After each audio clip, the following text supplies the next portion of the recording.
You know, it hits the Rock me.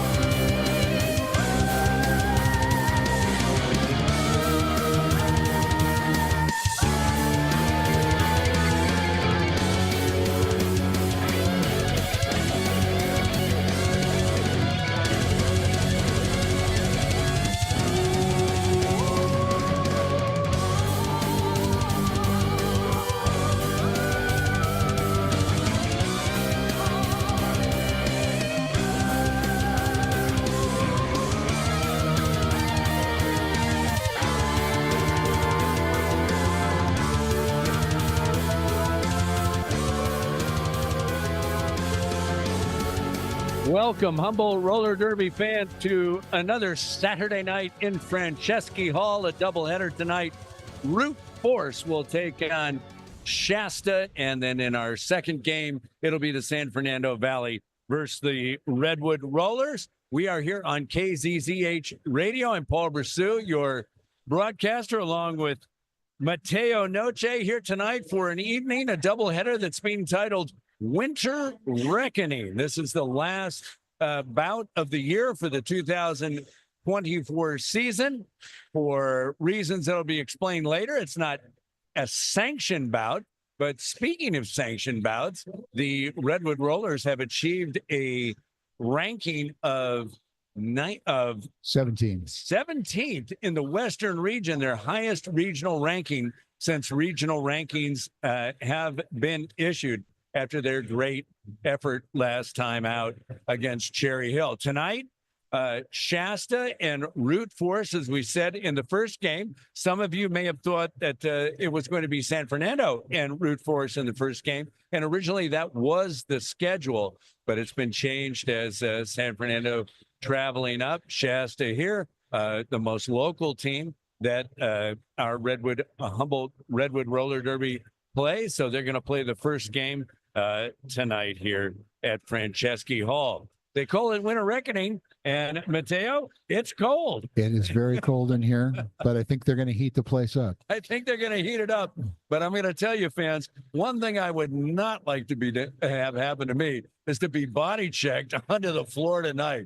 Man, these are our conditions. A November bout here in Humboldt County in Franceschi Hall. Fans are starting to pile in for game one. We're moments away from Shasta and Root Force. Root Force will be wearing the white jerseys tonight, Shasta in purple. As always, we are stationed here down in the first corner, right after the jam line, so where it all gets started and where all the pushing and shoving begins. Oh, what a season the Humboldt teams have had this year. Well, they mixed it up and they played some. As far as the quality of teams that have come down, I think we saw two that were extraordinary. Cherry City that came down last time from Salem, Oregon, and earlier in the year, a Bakersfield team. So the competition has been stiff. I also think a great job out of Humboldt Roller Derby this year as far as getting Root Force or some of their other players that they're developing to get ready to make the A squad. I think I've been so impressed with the well-run organization. It has been a great season. And I'll tell you what, folks, if you haven't come out and seen a roller derby bout, make that a New Year's resolution for 2025, because it is Humboldt County's most exciting sporting event that you can go out to. Yeah, first year back, post-pandemic full season. And I got to say that they've really done such a great job. And as always, this Humboldt organization is so well organized, so well put together, and just a real pleasure to work with. They are a pleasure to work with, and they are a pleasure to watch. We'll see some skaters in both games tonight, as that has happened a lot with the Root Force and the Redwood Rollers this year. So some of the names we'll be calling twice tonight. That's got to be an exhausting evening for many. We've seen players come out and play double headers. The game tonight, last week we had last time out, we had an exhibition match that ran 20-minute halves. We'll have the standard 30-minute halves here tonight. Everything will be as far as sanctioned event would go, except that, because there has to be some roster mixing with San Fernando and Shasta. They lose the opportunity to have it be a match about where they can earn ranking points. But a little under 9 minutes until we get going here. 17th in the Western Association is pretty amazing. Out of something like 90 teams. 90 teams here on the West Coast. San Fernando coming up tonight. They haven't seen San Fernando since pre-pandemic. And never been to San Fernando, have gone ahead and hosted San Fernando. Pretty impressive that teams from so far away would go ahead and make the trip to Humboldt County to play here at Franceschi Hall. That's sort of our old stomping ground, isn't it?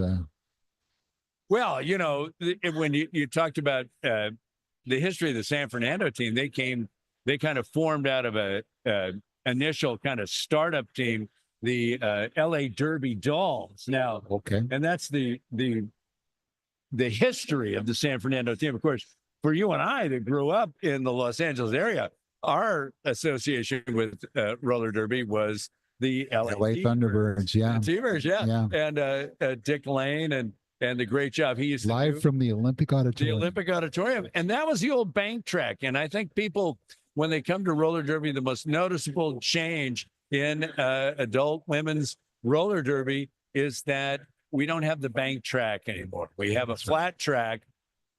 I think it's a more serious game. It's a more professional and more, well, because there was a lot of theatrics. There was a lot of, kind of wrestling it antics. had that wrestling kind of feel to it. This has none of that. These are athletes. They're serious. There is seriousness. There is speed. There is power. And I'll tell you what, there is contact. Yep. And it starts right down here in turn one where we're located because this is where all the jams start. And this is where the players will take their strongest defensive formations to try to keep those jammers from passing. And if this is your first time down here in corner number one, you'll see it. It's amazing. Teams being introduced right now. There's still room down here, folks. If you want to come down and see the Derby in person, come on down. There's plenty of seats open. Plenty of seats available. Bring a jacket, though. It is a little chilly. Yeah.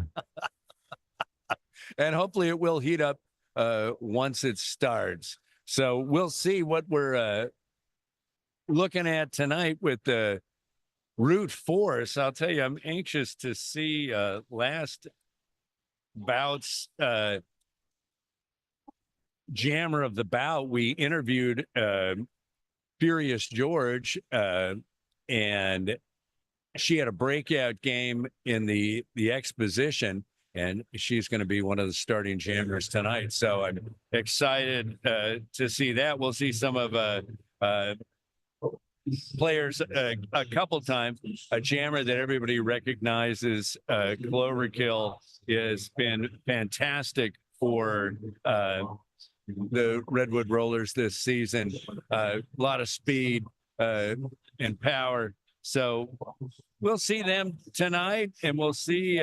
It's always a mystery with these teams, Mateo, when they come in. Is Shasta, they've played before, but like you said, this is the first post-pandemic season. So who came back into the program? How much have they been able to practice? How much have they been able to organize? And so, you're talking about people haven't necessarily seen each other before. That's right.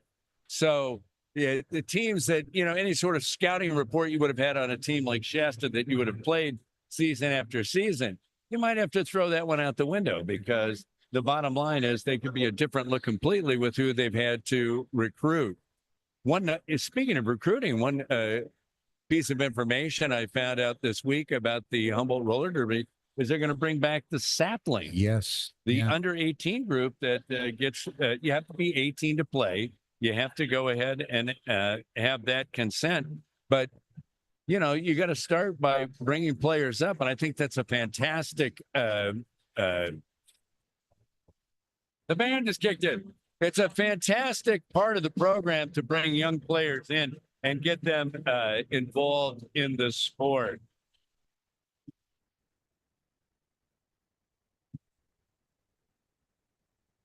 Willie and the Poor Boys, that's a song I've heard in many, the Creedence.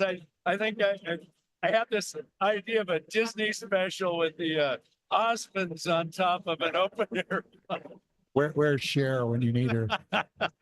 Yeah, so if you're interested in joining the team, you can email recruitment at HUMBOLDTRollerDerby.com to register. It's open to women and gender expansive individuals, 18 years and older. They have a 14-week program that will get you up and going. And boy, so much fun, right? Yeah, well, everybody that we've interviewed or talked to on the broadcast have loved their participation in the roller derby. One thing for sure, though, they go through a training camp. Yes. They learn to play the game.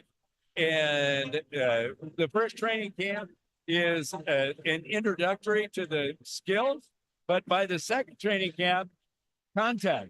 Yes. So, and that's a real part of this game, too. So, they bring their players up, and that's why Humboldt Roller Derby is so healthy. From what we've heard from road players that have come in, many of the road players say that this is the best scene that you can connect with on the road when you're out playing. So, yeah, fantastic.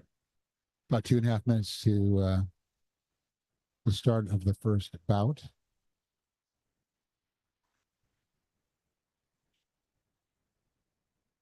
So Shasta's being introduced. 30-minute halves. They'll switch bench sides at the halftime.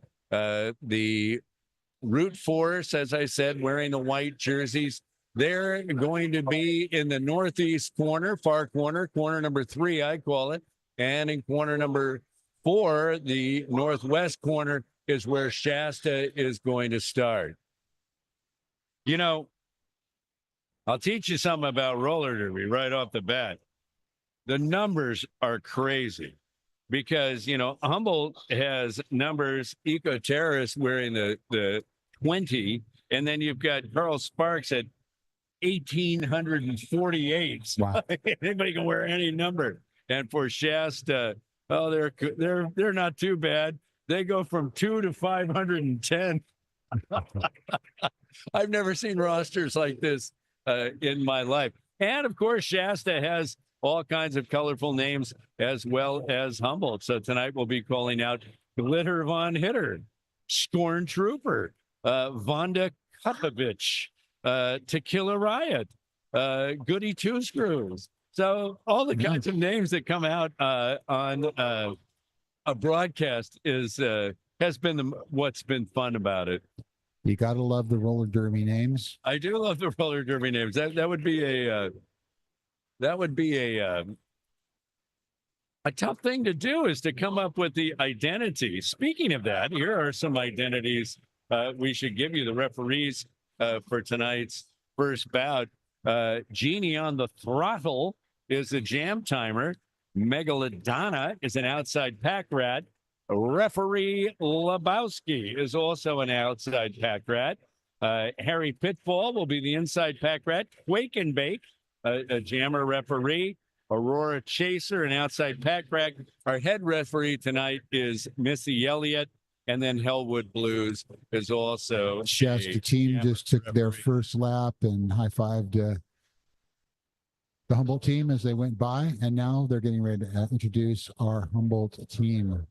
Do you remember the cartoons, the Warner Brothers cartoons with the dog and the coyote? And then when they were on the clock, they'd be. Oh, right. But they would drive to work together and talk to each other. That's right. That's what these kids are like. They talk with each other. They're jovial. They're slapping each other behind. And then as soon as that whistle starts, Yeah, I just saw them out there kind of playfully pushing each other back and forth and laughing real hard. So there is a lot of love between these teams. Absolutely. And probably these, as we said, because they've played so often, they have some sort of familiarity. The Humboldt team, when they're introduced, take their positions all around the track. That was Sugar Rush that just got introduced, as well as Daddy Longlegs. There's our interviewee from last week, Furious George, number 427. And the team rolling out. So Shasta and Humboldt root for us. And as soon as Humboldt's introduced, they'll go ahead and line them up for the jam. There's Slam Chowder, who's been a two-time color broadcaster on for KZZH.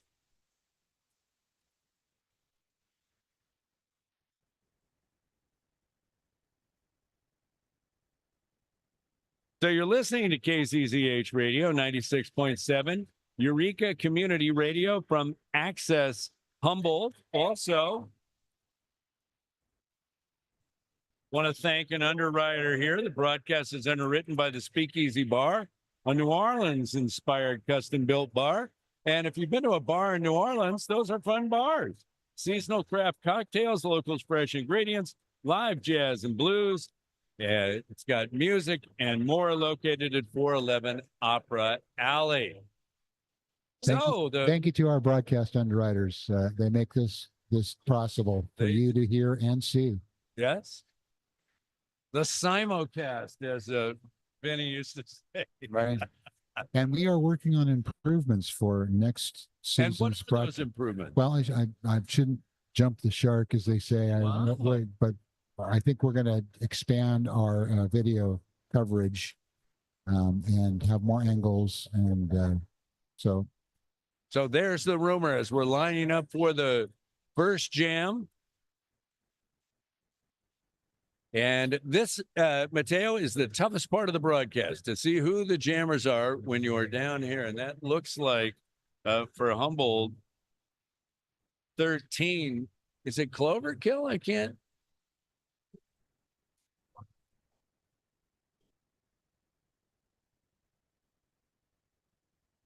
No, that doesn't look like Cloverkill. That does look like for Shasta, though. I think it's Wrecked Flare. We'll see soon enough. Stranger Danger is out there for Root Force. Getting ready to go. Pork and Beans. So here we go. Slam Chowder out there. Now that you'll see them bunched up. This has been a popular move this season to try to jam the jammers immediately. But we see the Humboldt jammer doing a good job out in front. It's actually number 69, Cherry Bomber, pushed out and had to re-enter behind the Shasta players. And Cherry Bomber breaks loose. Cherry Bomber breaks loose. And for Shasta, their jammer has also gone ahead and left the pack. Here comes Cherry Bomber up to try to score some points. And she goes down. And calls off the jam. So Cherry Bomber going ahead and using the option to call off the jam. And let's see the point total that comes through on that first jam. And Humboldt came up with 3, so they win the session 3-0. Furious George, I can see, is the jammer this time for Root Force.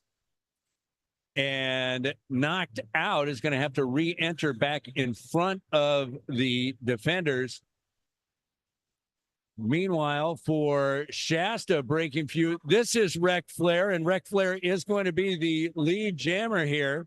Furious George knocked out again. It's going to have to try to re-enter behind the jam line.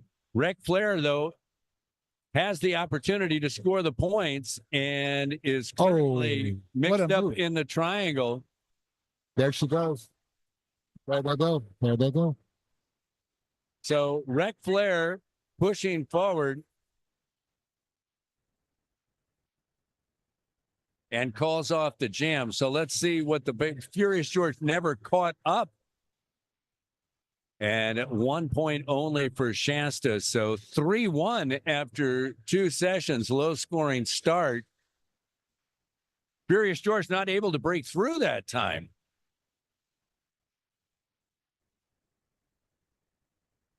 So session number 3, Shasta up tight. Humboldt lined up behind him, route force, and immediately a collision there. And Shasta trying to get loose. And Shasta is going to get loose.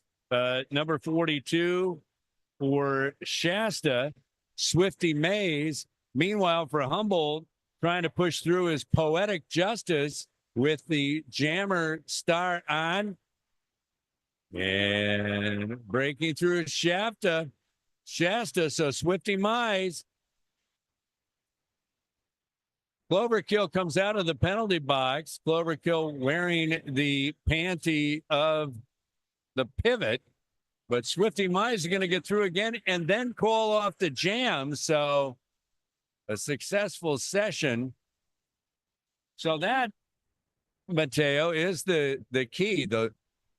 Who's ever out in front controls whether the jam gets called off or not. So whether that back player is breaking through, it's that lead jammer that's got the chance to score. That time, Shasta, an 8-0 session on Humboldt.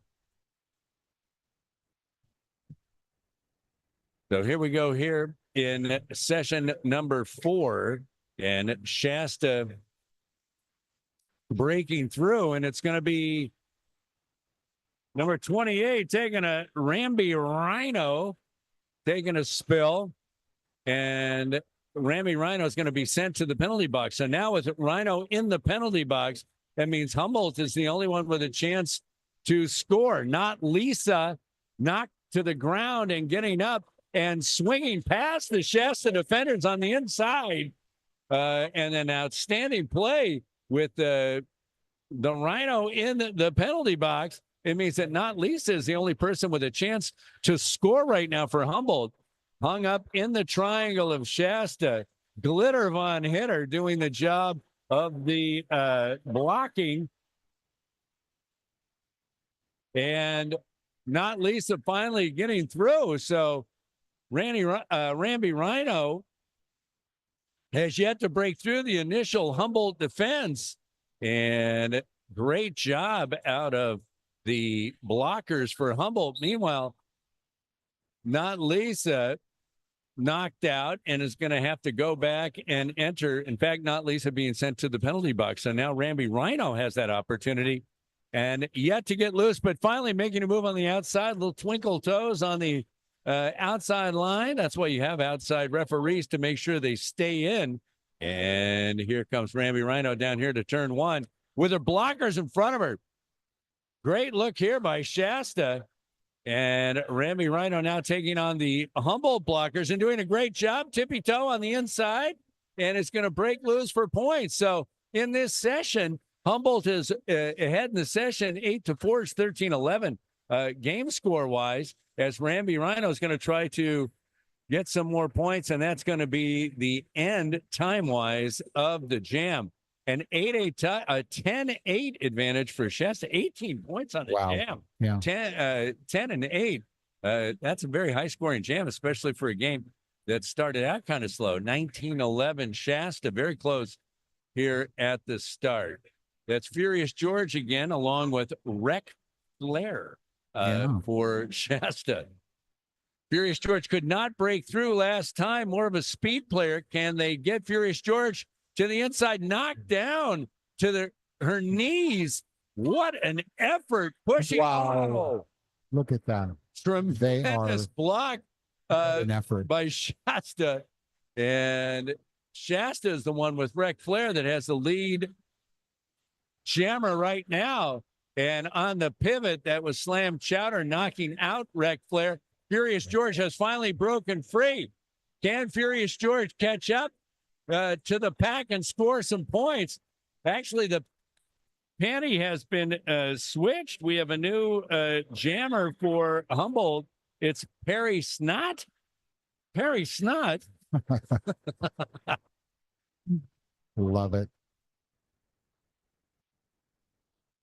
Okay, they're lining up again. So we've got somebody in the penalty box.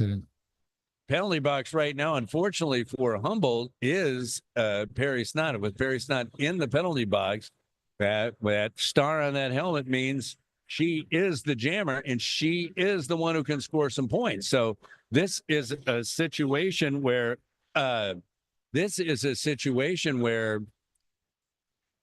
Shasta can take advantage and score the points.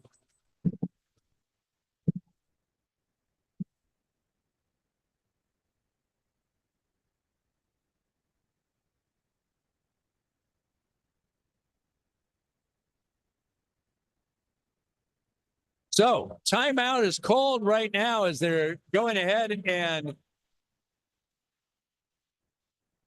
discussing the point totals. This happens a lot where, look how fast and furious the scoring is. You've got to go ahead and you've got to sort things out. So right now, Shasta 26, Humboldt Route Forest 14. There was a timeout. It's going to be Ramby Rhino with the panty for Shasta. She'll be the jammer. And Humboldt has Perry Snot in the box. So Humboldt does not have a jammer. Humboldt is getting right on Ramby Rhino. And so there's immediate collisions here on the outside. Humboldt trying to keep that triangle. And a last line of defense against Ramby Rhino is Daddy Longlegs here in the near corner, driven out there by eco-terrorist and having to move back. Great job defensively by Humboldt to keep Ramby Rhino from breaking through, because Humboldt has no opportunity to score points with their jammer in the box. Now back out. Both Humboldt skaters back in, and busting through is Perry Snot, only to be knocked out and having to start again. Here comes Ramby Rhino, though, around with the chance to score, bumping into Cloverkill, who's playing a blocker position, and bumped out by eco-terrorist. Ramby Rhino's going to call off the jam before Perry Snot had a chance to come back around and get into a scoring position. In that exchange, only 1 point scored for Shasta, so 27-14. Some fancy footwork there from Perry Snot, even though the jam got called off. It takes a lot of effort to break loose. I mean, that's what you notice first is the incredible dexterity of some of these skaters as they try to walk the line. Jam number 6 starting out here. It looks like Cherry Bomber is going to be the jammer for Root Force, and Rec Flair, who I can tell by the socks or the leggings, is for Shasta. It has started to warm up in there, too, I've noticed. Yes, and there's more of a crowd coming in. Mountain Mel is going to be the pivot for Shasta, and it's Slam Chowder, the pivot for Humboldt. The pivots, of course, can become the jammers if the panty is passed. That's right. Which is the official terminology. Now Cherry Bomber back to the bench. Has Humboldt put in another jammer? We will see. And starting with a jammer in the penalty box. And it's Rec Flair for Shasta, doing a great job of taking on Humboldt blockers one-on-one and pushing Stranger Danger until finally breaking loose. Now, with only one jammer in, you'll see these formations where the offensive team can go ahead and set up a wall of blockers like they did that time, and scoring some points for Shasta was Rec Flair, then calling off the jam, a 3-0 session, and it increases Shasta's lead to 30-14. I like that play. when you only have the one jammer and they're coming around and then the blockers become offensive. It's kind of the old power sweep, so to speak. Yeah. Student body right, I think they used to call it. Here we go. Jam number 8, and breaking loose immediately, Swifty Mays, and Cherry Bomber gets knocked to the ground that time by Vonda Kutovich. And now Cherry Bomber loose, but now here scoring some points on the outside. Swifty Mays with a nice move. And Swifty Mays can immediately call off that jam before Cherry Bomber ever gets up to the Shasta defenders to have a chance. That's a 4-0 lead, kind of nickel and diamond it right now. Yep. And Shasta has increased their lead. Sometimes we have timeouts on the track when you see a lot of action along the end lines here to go ahead and do some taping.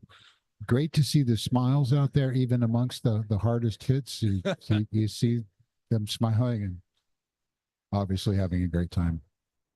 So here we go. Jam number 9 and breaking loose. Frio knocked out on the inside here. Hit hard by Zombie Bear. And Furious George was on a breakaway, but a great move by Zombie Bear to cut across and knock her out. Pushing. And who's going to get loose? So also, Ramby Rhino is being held up. And Furious George, boy, I'll tell you, this is defense all the way across the length of the track, because these defenses haven't relented and no one's broken free, and they're now through turn number 3. And finally, Furious George, the star of the exposition match last bout, has broken loose and has a chance to make up some time. Hey, great playing here by Humboldt. Stranger Danger and Mountain Mel going at it. Mountain Mel got the pass of the panty being the pivot and has now become the jammer for Shasta. Meanwhile, Furious George is scoring points and calling off the jam. So 2 can play at that game. 4 points for Humboldt. Gets it back to a 16-point lead, 34-18. Got a little bit of everything in that jam. What we had was a lot of defense. That defense, Mateo, went from the jam line here all the way through the first 2 turns to the 3rd turn. They weren't giving anything up. Nothing. And nobody broke loose until that 3rd turn. Rarely do you see it go that long. Daddy Longlegs is going to push out Swifty Mays, but Swifty Mays, I'll tell you, Swifty Mays is aptly named because Swift is exactly what we're seeing. Swifty Mays to the inside, likes that move, but Stranger Danger is going to push her out, and then Daddy Longlegs with a hip check.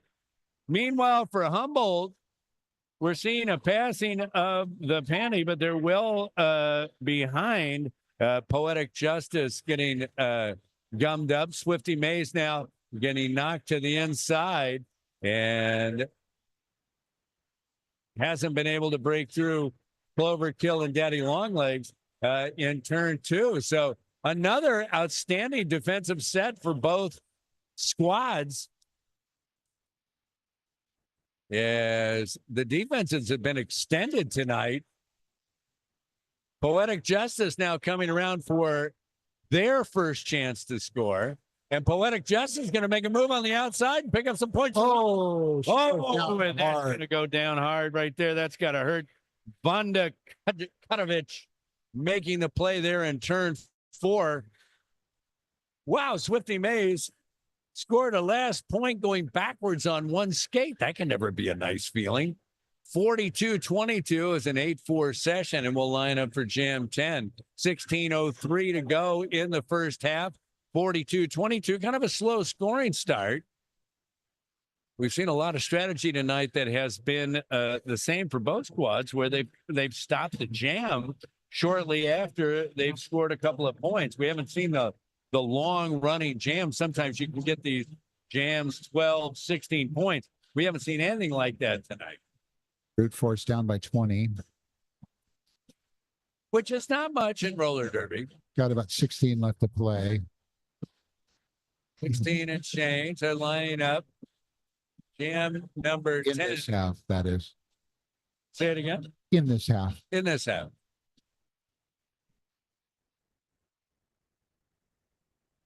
So, period number 1, 42-22. There's timeout. Root Force is huddled up. Luc Picard acting as the coach for this game here in the first game of the doubleheader. It's going to be San Fernando Valley and the Redwood Rollers in game number 2, the first meeting with San Fernando Valley since COVID. So not since the pre-COVID days of the squad. Teams lining up. And it's going to be Rec Flair for the Shasta team. Meanwhile, for Humboldt, pushing along. Oh. Some real action there as far as players down on the turf. It's not Lisa that's pushing hard, but held up by Mountain Mel. And number 85, Rec Flair for Shasta, is in the scoring position. Finally, Not Lisa breaks away, and we'll see what happens here. You see Shasta setting up for some offensive blocking, and Rec Flair is doing the job.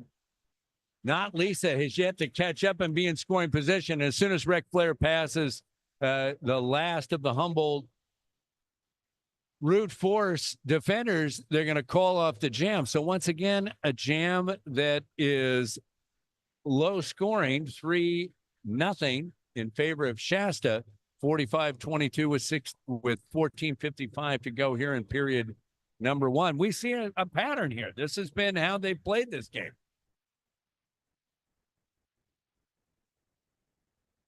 All right, Humboldt's got to have a situation, and what a situation. Oh, wow. Barry Snott. Wow, that was the breakaway Humboldt needed. What a move. It was a great move. There were 2 blockers, and they were able to go ahead and kind of zig right and zag left and break through, and once again doing some breaking through, but now finding the Shasta team and calling off the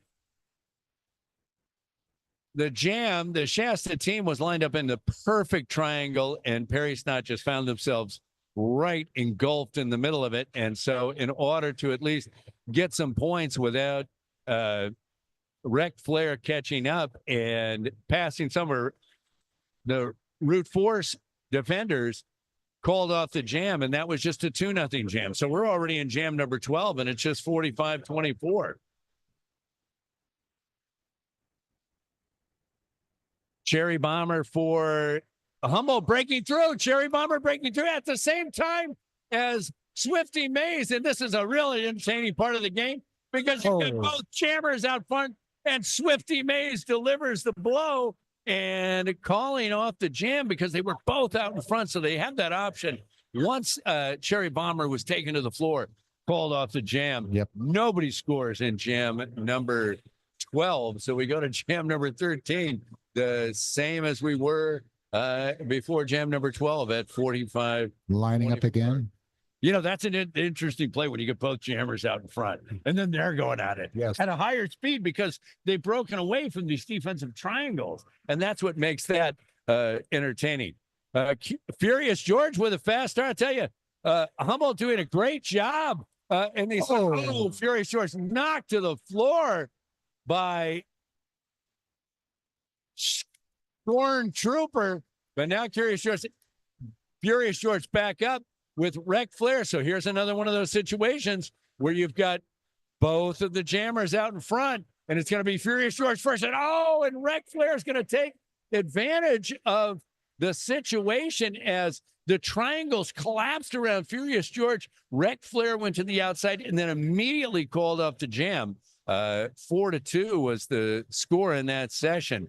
49-26. Like we said, a very low scoring bout so far. We've seen a lot of the strategy of once you've scored a couple of points, don't let that opposing jammer catch up with you and maybe score some to offset your gain. So seeing that, knocked down is Poetic Justice. I've seen the Humboldt team root for starting much faster, sending their jammers out with a bit of a start. That slam chowder with Ramby Rhino, and Ramby Rhino knocked to the ground by Stranger Danger. Meanwhile, Poetic Justice, more of a straight ahead jammer, taking on the defense straight on. Ramby Rhino now coming up for the second time to the Humboldt defense. Slam chowder doing their best just to keep Ramby Rhino at bay. But Stranger Danger has been given the panty. She was the pivot. And now Stranger Danger has got the panty and has a chance to score points. And that's going to exactly happen. Stranger Danger offering some real speed there on the outside, having broken loose. And coming back and cutting through. And there's going to be more points. So let's see. Jam 15 looks like it was a little better for Route Force. Not much, though. 7-2 as far as the scoring goes with Shasta, as Ramby Rhino scored those points early. It's actually going to wind up 7-6. Here's one thing you have to learn about roller derby. As soon as you think that's the score, wait, because it's going to catch up. So what happened was Ramby Rhino went out early, and then Stranger Danger, after getting past the panty, picked up those 6 points. Cherry Bomber now pushing and breaking loose. And there's that pesky Vonda Kutovich, who has done a great job kind of cutting down at a 45-degree angle and pushing out the Humboldt jammer. We're going to see a timeout here. About 9 minutes, 38 seconds left in the first half. And actually not a timeout. They're just counting up. 9:30 to go. Clock runs between jams. Jam 16 is lining up. You know, let's keep an eye on this, Mateo. I think that the Humboldt jammers have taken a much more aggressive start, and breaking loose is not Lisa. A much more aggressive start when we've seen them line up at the jam line. And I mean a faster start instead of trying to do that power move to the inside. Not Lisa getting to the outside and scoring points. Let's see what the tally is. Shasta did score 1 point, but Humboldt outscored them in the session 4-1. We'll go to Jam 17 with the score Shasta 57, Humboldt 36. Route Force. We'll call some of these names twice tonight, as some of these Route Force players will be heading on up and skating with the Redwood Rollers. 8:49 to go in the first period. 57-36. Yeah, exciting action here. Tough match. I wonder if it's cold or if they're lower scoring, kind of the frozen tundra kind of. I'll bet they're warm out there. I'll bet you all that pushing and shoving. And, man, I don't know about hitting the floor tonight. It's a young person's game, that's for sure. Boy, I couldn't get up from that. I couldn't. It's hard to watch. I'd be in bed for a week. Exactly. That's like a car wreck on every turn. So here we go. 57-36. Furious George back out there for Humboldt. A different formation for Shasta, and that's because they have players in the penalty box. And Furious George, but it's not Furious George, it's Perry Snott. Perry Snott exploits it. And only having a couple of defenders that were in there at the time allows Perry Snott to break through quite quickly. And going to take an outside move here, and collapsing gets by on Snott was the defenders, but she was able to cut to the inside. This is a 4-0 scoring run right now. Perry Snott keeping their eyes open because they want to make sure that Ramby Rhino isn't able to score any points, but too late for that. Rhino had already put up 4. Let's see what Perry Snott is going to do. How many points can they score? Great job along the side, calling the jam before Ramby Rhino could get. So it looked like 8-4. No, they're going to be 8-5 in that session. Yeah. Jam number 18, twice around for Perry Snott.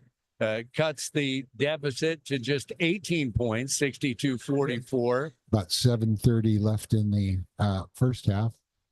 2 30-minute periods. And as we said, very low scoring. You can see games that have well over 250 points, but this is not on that pace. And it was seeing more of a traditional lineup this time as far as, great hitting. And look at that. Swifty Mays able to come out of all that chaos and take the lead. Sherry Bomber trying to push ahead for Humboldt. But now Swifty Mays in a position to score. And that's Stranger Danger taking them out, but also getting called for a penalty in the meantime. Speaking of penalties, Humboldt was able to get Slam Chowder back on the rink. And now a timeout. The jam has been called off. 4 points for Shasta, 67-44. Nobody's been able to break that big jam tonight where they've scored double digits. I guess we had one that was a 10-8, an unusual kind of both teams scoring a lot jam. But other than that, it's been this 3 yards in a cloud of dust kind of mentality. Yeah. Here comes Mountain Mel along with Furious George, and they're going to break out together. This should be interesting. Furious George trying to push Mountain Mel, but not as successful. Nope, take that back. That's Wreck Flair for Shasta. Mountain Mel was the pivot, and now Wreck Flair is going to call off the jam.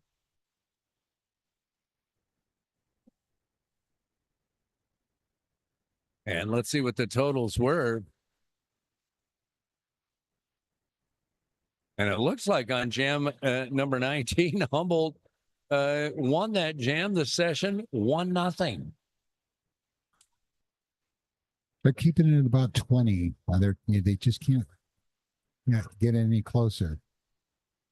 But well, there's they been no working at it. They are working at it. This is a lot of effort. Ramby Rhino deciding to go right at Humboldt. Great job on the triangle. Slam Chowder and Malice on the plays. There's Stranger Danger taking on. They're doing a fantastic job going ahead and sliding back and helping each other. I've been very impressed with the length of the defense tonight. These teams have stretched out. Meanwhile, Poetic Justice is just as gummed up, and now everybody's together, and it's a scrum. There's hair all over the ring. My God, it's over there in the far corner. And breaking loose, passing the panty. That's how it is. The pivot that's got the panty, and it is Poetic Justice. Actually, Poetic Justice faked the pass. Oh! Poetic That's gotta hurt. Maybe that was Poetic Justice. Zombie Bear laid them out, and the action in the far corner is hard hitting. I'll tell you one thing Shasta's done a great job of is kind of sliding back down from the blind side, and they've been the team delivering the bigger hits tonight. 4 minutes to go. And this jam just has a little over 30 seconds. It has been a grueling jam, and you can tell. Great job by Mountain Mel holding up Poetic Justice. Poetic Justice goes down, and Ramby Rhino is going to come to the outside and score some points. It takes so much energy when you are there and you are just pushing, pushing, pushing. Ramby Rhino is going to call off the jam. The hitting that time wasn't as intense as the grueling grinding that was going on. Let's see how much Ramby Rhino scored. Humboldt looks like they're going to pick up 3 points in that jam. They've yet to put up the total for Shasta. 3:10 to go in period number one. 67-48.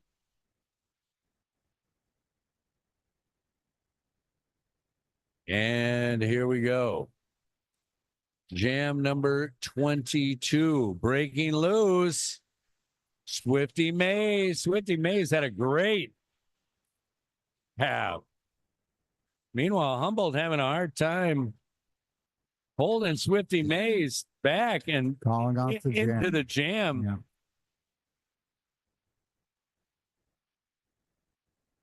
Into the jam there and pulling off with Cherry Bomber. 70-48, 3-0 in favor of Shasta on that one. Little over 2 minutes, 2-minute warning. They don't have those. They should, though. Just mixing up sports. Pushing and down to the floor goes Furious George. No, it's not Furious George. Who is it? Oh, wow. Breaking loose. Number 20, Eco Terrorist. First time on the jam for Eco Terrorist That tonight. was a fantastic move. And wow, that's Another the one. leaping move to the Another inside. one. That is roller derby's best move when they cut that corner with that leap, and Eco Terrorist just did that incredibly, calling out a signal to the rest of the team, the blockers, and then once you saw Rec Flair catching up, called off the jam. So Eco Terrorist with that great inside move and eyes in the back of their head to call off the jam. They win the session 6-0. Humboldt back within 16, 70-54, 110. So it looks like jam number 23 is probably going to be the last jam here of the half. Jams can last for up to 2 minutes. So there's less than 2 minutes to go in the half. And here's the lineup, and here's pushing forward and breaking loose. Swifty Mays, and Swifty Mays going to head up on the pack and have the first opportunity to score. Oh, some tremendous action. Jerry Bomber knocking down Goody Two Screws. And getting this crowd excited, scoring points, called off the They jam. were revving the crowd up. Well, that hit on the outside with the Cherry Bomber and Goody Two Screws, that was Richter scale stuff here tonight. Yep. Coming up to the end of the half here. Coming up to the end of the period, looks like we're going to go to the end with the score 74-54, and we're at intermission. So 74-54, they're not going to get jam number 23 started. But once they're inside a jam, they go ahead and finish the jam out. 74-54. What did you see there in the first half? I saw some really great defense happening. And just some really, bunching up and clumps of players. Clumps of roller derby. Yeah. I'll tell you what I thought was different from the last bout we saw. The last bout we saw, when the jammers started, the way Cherry City played it were reasons that they only know themselves. They had the jammers uptight, and it seemed like the whole night was trying to get out of turn number one. Both of these teams tonight have played this elongated defense, and we've seen the defense holding people all the way around the track, 3/4 of the way around the track, all the way to turn number 3. And I think that's been extraordinary. Let's talk about our underwriters. Talk about the underwriters. I will give the underwriters. Rennie Public Law Group, providing legal services to public agencies throughout California, practicing public law in the public interest. Juan Pablo Cervantes, who is getting some much needed rest, would like to thank many poll workers who helped make this past election a success. Was it a success? Are you interested in becoming a poll worker? Go to Humboldt_elections at county.humboldt.california.us to find out more. KCZ's broadcast of Roller Derby is also supported by Cafe Brio on the Arcata Plaza, open every day from 8 to 3 with brunch all weekend, dine-in, patio seating, and takeout, and of course, our flagship sponsor, the Speakeasy Bar, New Orleans-style custom-built bar, seasonal craft cocktails, local fresh ingredients, live jazz, blues music, and more, located at 411 Opera Alley. We are going to send it back to the studio for the community calendar. Okay.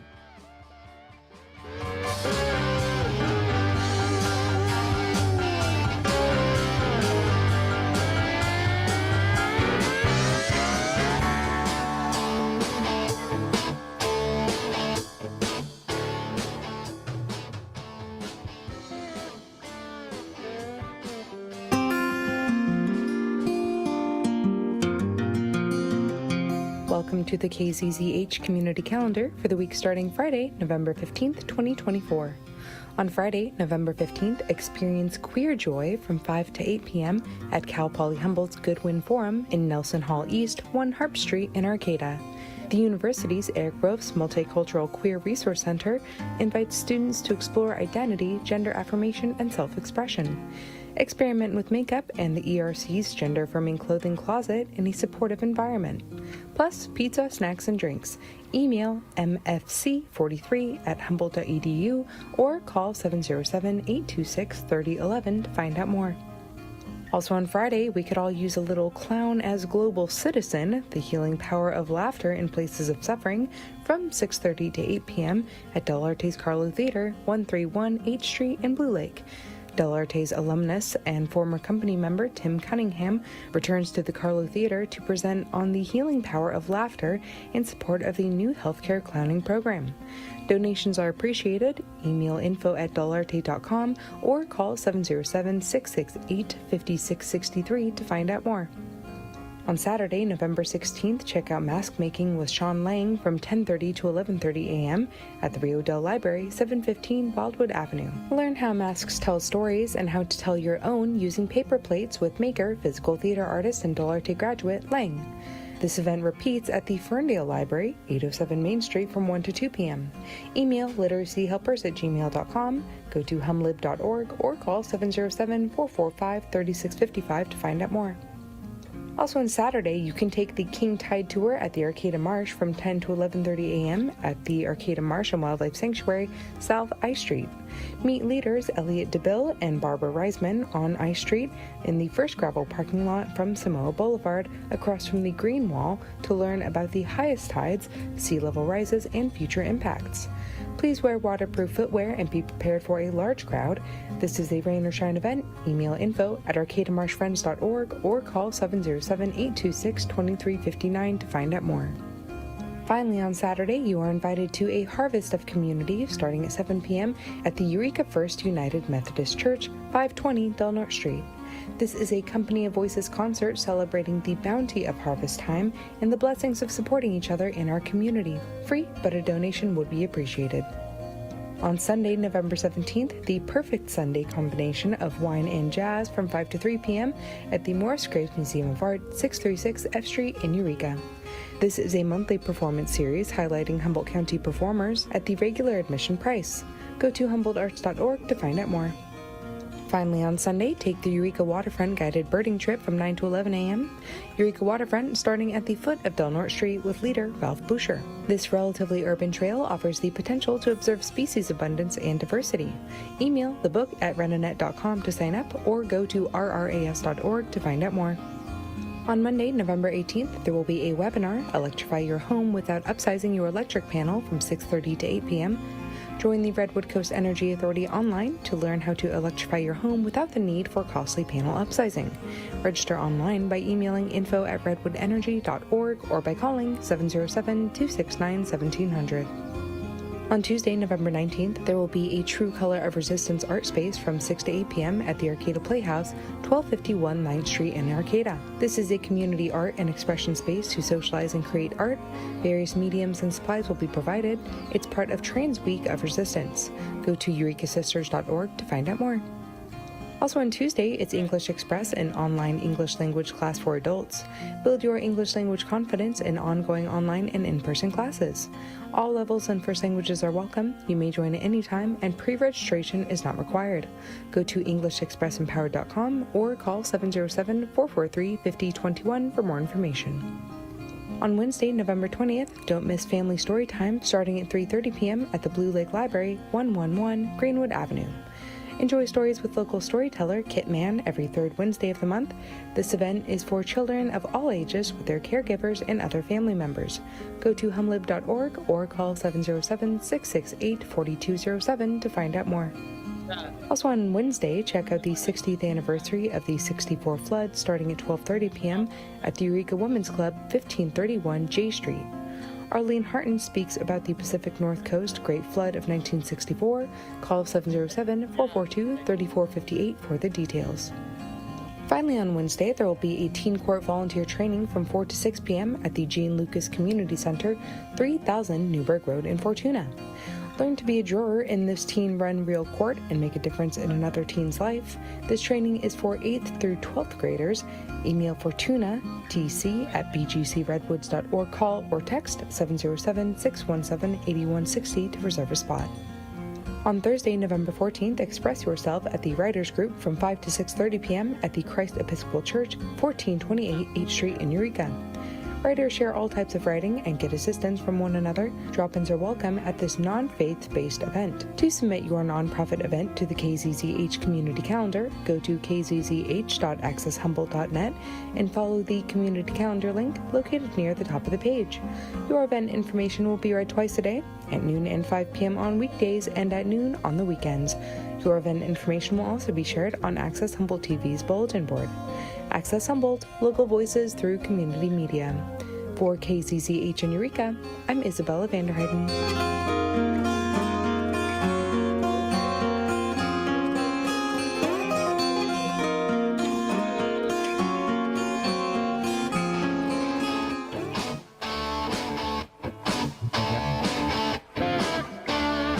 Welcome back to frigid Franceschi Hall Roller Derby fan for period number 2 of the opening bout of tonight's doubleheader between Shasta Roller Derby and Humboldt Route Force. Score at halftime reads Shasta 74, Humboldt 54. Here with Mateo Noche. What'd you see in the first half? I saw some really tough play going on out there and some really fancy footwork. I was really impressed with the way the jammers were getting around and tiptoeing and twirling and doing some fantastic moves. We mentioned earlier, dating ourselves, that we used to watch the old roller derby broadcast from the Olympic Auditorium, and that track was a banked track. Well, this track is a flat track. So when you're talking about great footwork, there are players that can straddle and tiptoe and walk the line and be able to get around people that are trying to hip check them out of play and go ahead, keep their feet and break out in a jam. And I think that's an athletic move that only this aspect of the sport offers. I mean, that keeping yourself in play while risking all kinds of peril is amazing. Yeah. Tough players. Very tough players. Very tough players. I think that having done the first season here, from start to finish, that we broadcast all the games, I think the one thing that we've noticed is just the athleticism and then just the contact, how real and intense it is. I'll tell you one thing I've been impressed with for Shasta as we line up for jam number 1. And here we go in jam number 1, and it looks like it's going to be Not Lisa. Not Lisa breaks free. So Not Lisa ahead of Wrecked Flare. So you can see the team setting up to go ahead. Route Force setting up a blocking wall. Not Lisa chose to go to the outside, was bumped out of bounds there by Zombie Bear, but did scored 2 points that's been the theme of this game. Low scoring, call off the jams quickly. Actually, it was a 2-1 session in jam number 1. 75-56. Shasta in the lead, beginning of the second half. It's going to be a long chip away process if trailing by 19. They have to go ahead and do it one at a time. That was Perry Snot getting knocked out by Glenna Von Hitta. And now Perry Snot in front of Swifty Mays. Swifty Mays has been the jammer of the match. Oh, tremendous hit.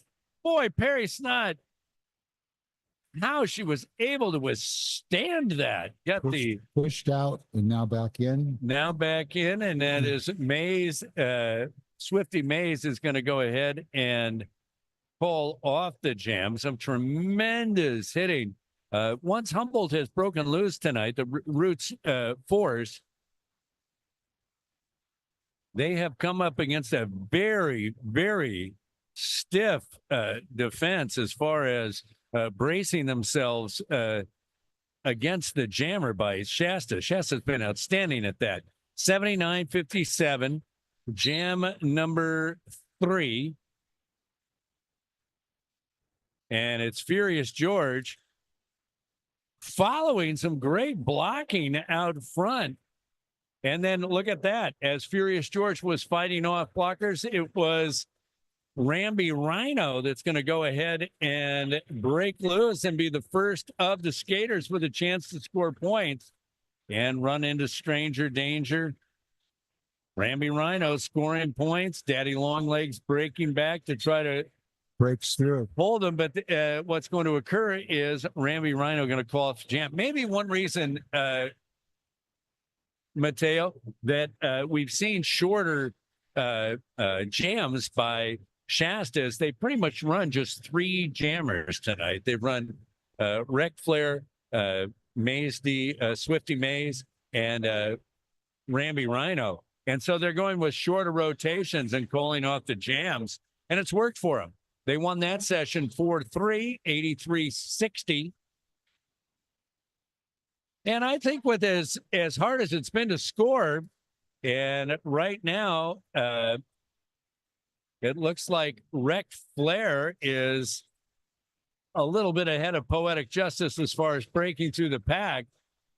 Rec Flair, though, has been sent to the penalty box. This is a real break for Root Force.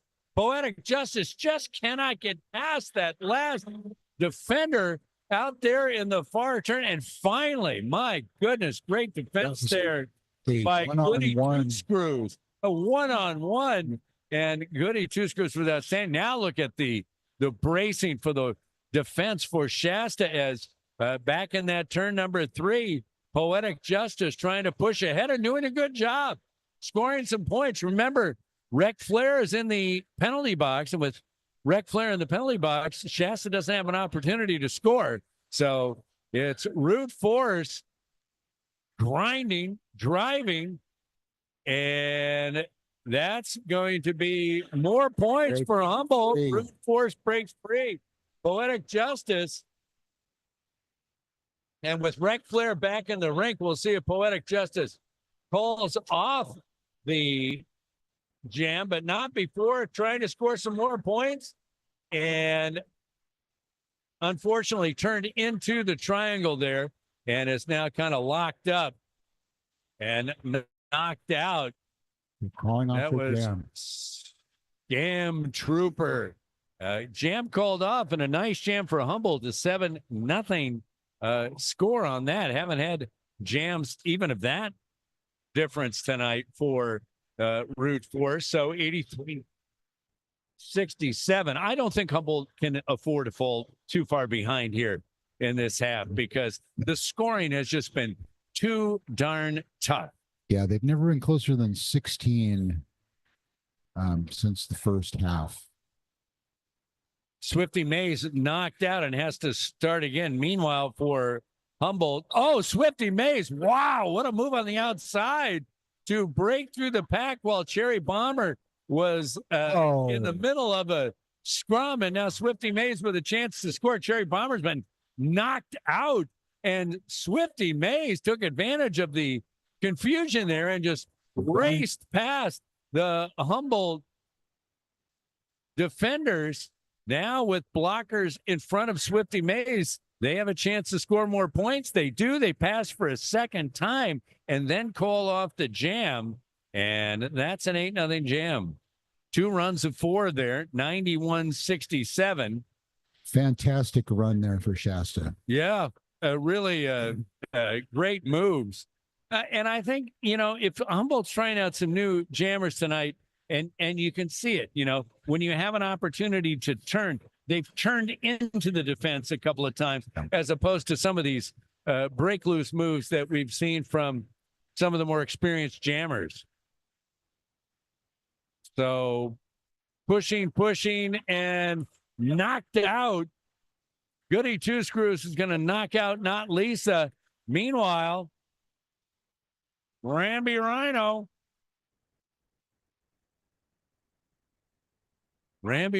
spinning around and breaking loose and coming up to the pack, and an opportunity to score. Humboldt's got to get set defensively, and right into Slam Chowder on the inside, and knocked down and calling off the jam. It was Slam Chowder. It was Torque and Beans. Smiles as they help each other up, the opposing team players. Yeah, they dig it. They like roller derby. People like roller derby. I mean, where can you get this experience? 99-67. That was an 8-0, a second consecutive 8-0 run. So 16 unanswered points. Make that 20 unanswered points for Shasta, 103-67. And now we're going to have some a timeout here as Jam Timer is going to meet with the scorers at the scoring booth. I'll tell you, got to be the hardest job here tonight is scorers, because keeping up with the way roller derby is scored is there's 2 different players that can be scoring at the same time.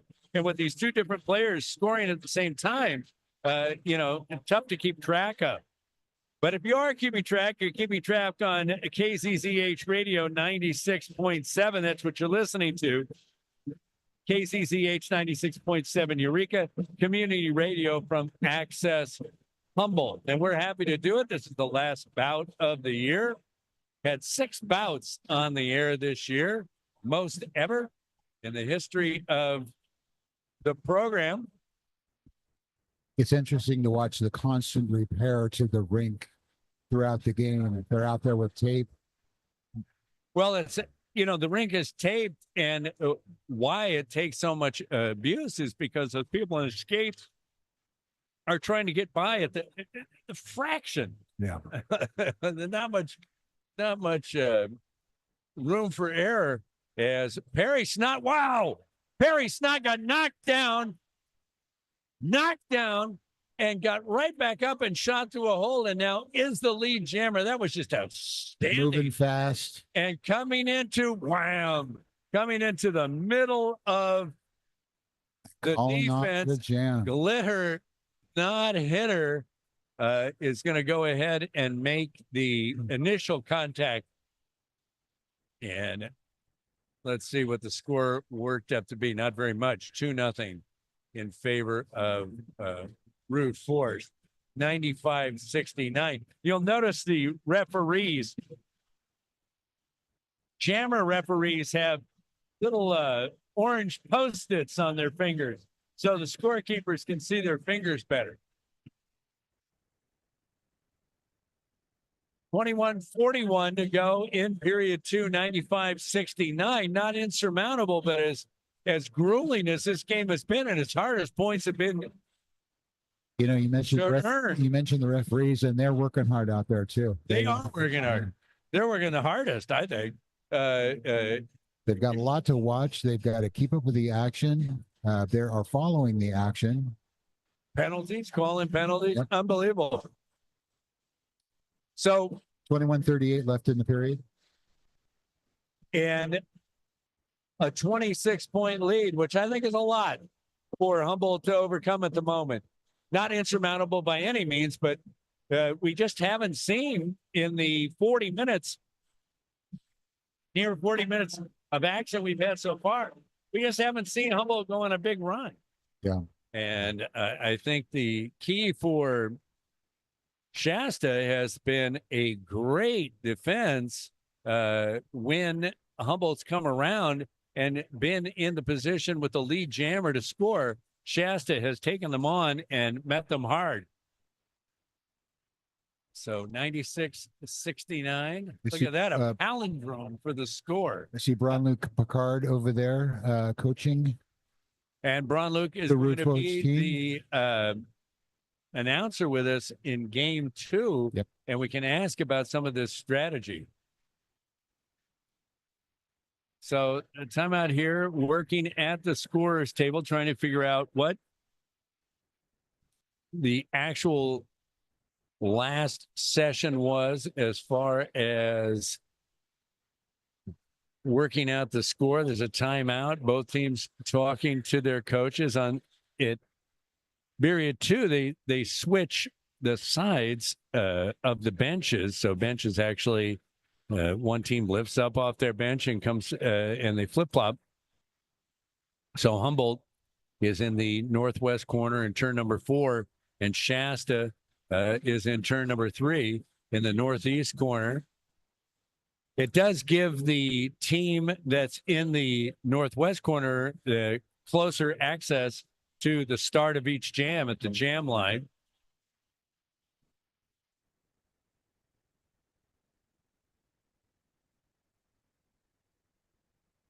And here we go. I feel like part of the proletarian with this music going on. And maybe, I wonder if they have roller derby in the former Soviet Socialist Republic.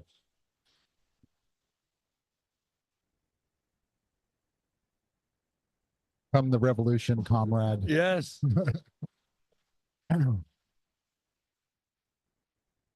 So this is Winter Reckoning, not the 10 days that shook the world, but kind of has that feel to it. All right, now we have coaches in the middle doing some fancy footwork out there. Yeah, well, that kind of classic dancing. And the bench team is out there rocking out to the band. So things getting sorted out quite a bit here at Franceschi Hall. Stands are almost full.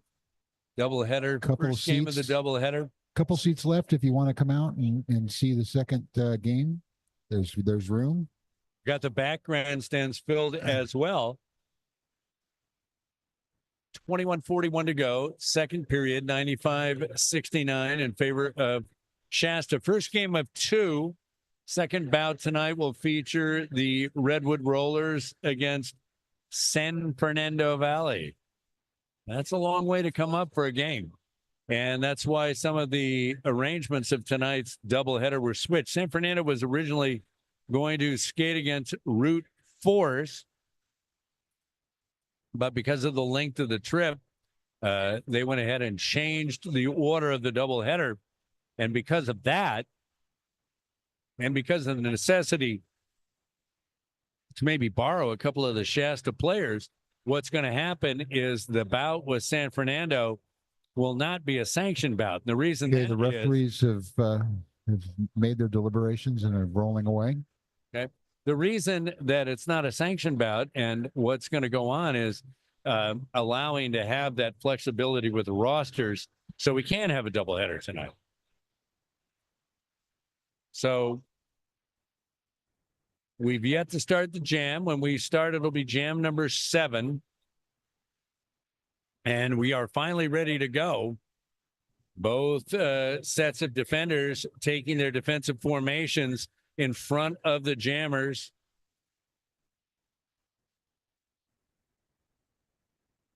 And we're off.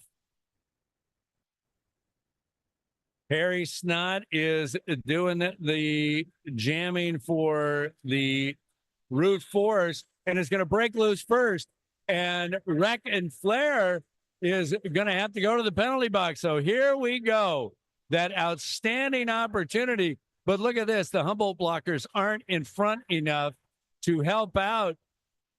It's Furious George who's the jammer. Furious George, the star of the last bout. Get him around. There's 4 points.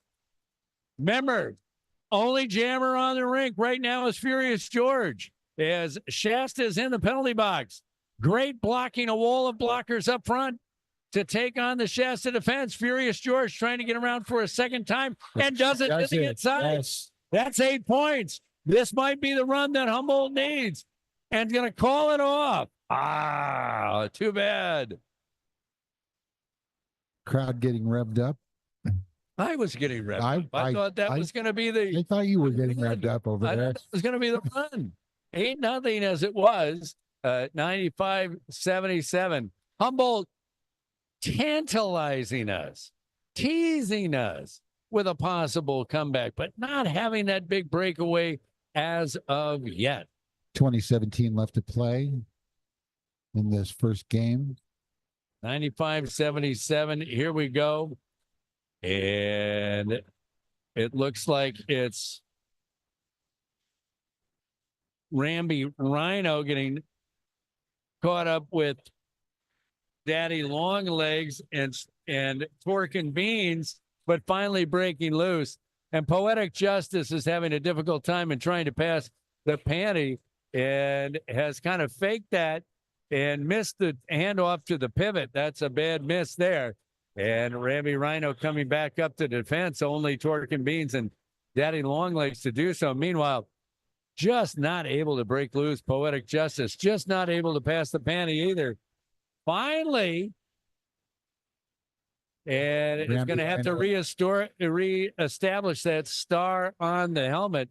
Ramby Rhino in the penalty box. In the penalty box. So this is fantastic for Humboldt. Can they score? Can Route Force score? But Poetic Justice just having a tough time taking on this defense. And you got to say Ramby Rhino is having a fantastic game. Yes. Ramby Rhino and actually the 3 jammers for Shasta have been outstanding. Swifty Mays, I think, has scored the most, but Ramby Rhino has been impressive as well. Meanwhile, Poetic Justice still trying to get through that line. It's Mountain Mel that's been so difficult to get past defensively. Great job out of Shasta. And finally, Poetic Justice does get through. Meanwhile, Ramby Rhino is still plugging away for the Shasta team. Here comes Poetic Justice, and just not enough oomph at the moment. Exhausted by that round. Let's see how the scoring shakes out. After all of that, just 8 points awarded in the entire jam number 8, and 4 apiece, 99-81. 17:46 to go, period number 2. Low-scoring bout, Shasta and Route Force. Shasta in the purple, Route Force in the white jerseys. And here's Swifty Mays, who has just been outstanding, but knocked out. Great job by Stranger Danger to knock out Swifty Mays. Meanwhile, Cherry Bomber breaking through. Cherry Bomber with a chance, and no, it's Swifty Mays that's going to be the lead and called for a penalty. This could be huge. And look at this. Unbelievable. Are you ready for this? What happens now? Both of the jammers into the penalty box, so they have to come back out and get behind the defenses, and it's like starting up at the jam line all again. Both jammers found themselves in the penalty box. Down goes Swifty Mays. Stranger Danger playing big. And we're seeing all the kinds Humboldt of defense is on them.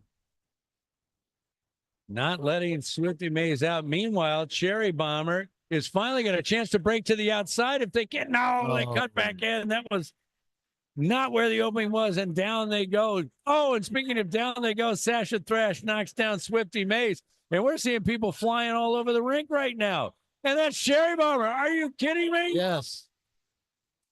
Talk about redemption. Talk about perseverance. Getting the crowd to go, Cherry Bomber. This Oh, crowd is loving it. loving it. 20 seconds to go in the jam. Cherry Bomber breaking through. Cherry Bomber cutting the inside. Yes. Keeping their feet. And this jam's going to go the full 2 minutes. And it's been a brutal one. Swifty Mays also scoring, coming around. Cherry Bomber one last time. Cutting to the inside with a great move. That play was made by Slam Chowder. And then knocked out. That play was made by Slam Chowder with a block on the inside that released Cherry Bomber. And then Cherry Bomber was finally driven out in turn number 2. Let's see what the point total is. Right now it shows 8-4. Something tells me there was more than that. That was a fantastic run. It was a great run of action. And I guess 8-4 was it. Seemed like a lot more going on. There was a lot going on out there. So repair of the track happening, 103.89. Humboldt now 14 points back of Shasta. This is striking. You know, sometimes a team gets left in the game and they're able to find a way at the end. And that's what's going to have to happen. If that's the narrative tonight, it's because of the ability to stay close. I mean, they've been as far back as 23 in this half, now only 14. That's right. 103.89. You know, we saw a low-scoring bout with Cherry Hill. This is a low-scoring bout as well. Yeah. Yeah. They are giving nothing up. Neither team is giving an inch if they can possibly avoid it. But we've seen some great footwork. Tremendous length on the defense tonight. And a great job picking up jammers when they've come back through. Speaking of jammers trying to come back through, look at that work by Not Lisa. Mountain Mel, what a star they've been for Shasta. I'll tell you what Shasta's incredible at is their pursuit. Once they get past, they still hang with it. Mountain Mel to the penalty box. About time. My goodness, Mountain Mel has played a great bout. And now we have an injury timeout as Rec Flair has gone down. Rec Flair has been an outstanding jammer, so there's timeout with 14:31. Getting up slowly with help. Now, remember, Shasta's only used 3 So being helped off the jammers. track. So now who do they bring in as a new jammer as Rec Flair has gone out? Rec Flair, Ramby Rhino, and Swifty Mays have all been so outstanding. Ramby Rhino is going to take a turn, or is it going to be Swifty Mays? I mean, they're going to have to do the bulk of the work. Score is updated. 3 points added to Shasta, 106.89. Now a 17-point margin. 14:36 to play. It's going to be Perry Snot. Going to be for Humboldt. And behind Perry Snot looks like Ramby Rhino is the one that's going to take it for Shasta. Here we go. Perry Snot slides through first, but held up by the defense of Shasta, and then breaks loose. Perry Snot is the lead jammer in this. Meanwhile, Ramby Rhino being held up. Perry Snot with a chance to score, trying to move outside now, cutting back in. What a Great move. move. What a move. You know, and not many people have got by Vonda Kutovich tonight, but they were able to. Now here comes a great move on the inside and some easy points for Ramby Rhino, who, as we've said, has had a great bout. Perry Snot being challenged defensively in the fourth turn and now calls off the jam. So I think great job out of Ramby Rhino to pick up some points. Humboldt will win the session 7-4, but it was that inside move that Ramby Rhino used to at least salvage some points. 110.96 back to a 14-point deficit. And are we seeing a different? Nope. Swifty Mays in there and breaking through. Wow. Breaking through for Humboldt Eco-Terrorist. And Eco-Terrorist coming and following a block by Slam Chowder and then calling off the jam quickly.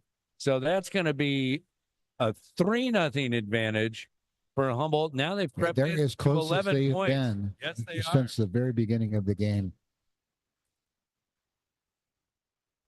With 12:41 to play. Interested to see who's going to come out there for Shasta and be the jammer. It is a new jammer. Is it Glitter Von Hitter? Oh my goodness, it is. Glitter Von Hitter, and Cherry Bomber's going to break loose. Glitter Von Hitter, I don't know how long Glitter Von Hitter has been a jammer. The crowd getting into it. Cherry, and they should. Cherry Bomber breaking loose on a second pound. Meanwhile, the Humboldt defense has done a great job on Glitter Von Hitter. And that is Stranger Danger, who's played an outstanding game defensively, holding up Glitter Von Hitter. And here is Cherry Bomber trying to pick up a second wave of points and breaking through. Yes. So an 8-0 run. They're chasing them. It's 110, 107. And here comes Cherry Bomber by Glitter Von Hitter and calling off the jam. Humboldt is within 3. Now, Glitter Von Hitter, that I'll bet you a beverage.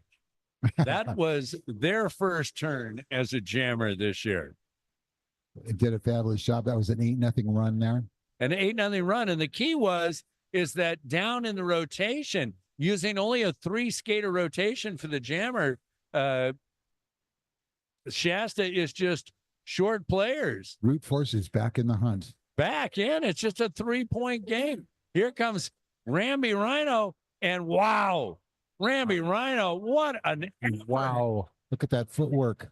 Footwork and power, and Furious George, finally taken out.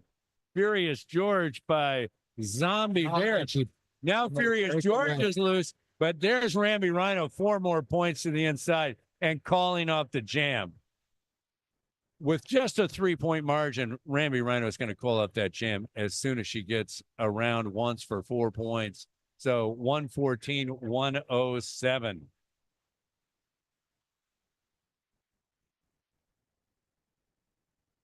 You've got Vonda Kutovich as the pivot for Shasta, so back to Swifty Mays as their jammer and Perry Snot for Humboldt. And players down, and they're both jammers, interestingly.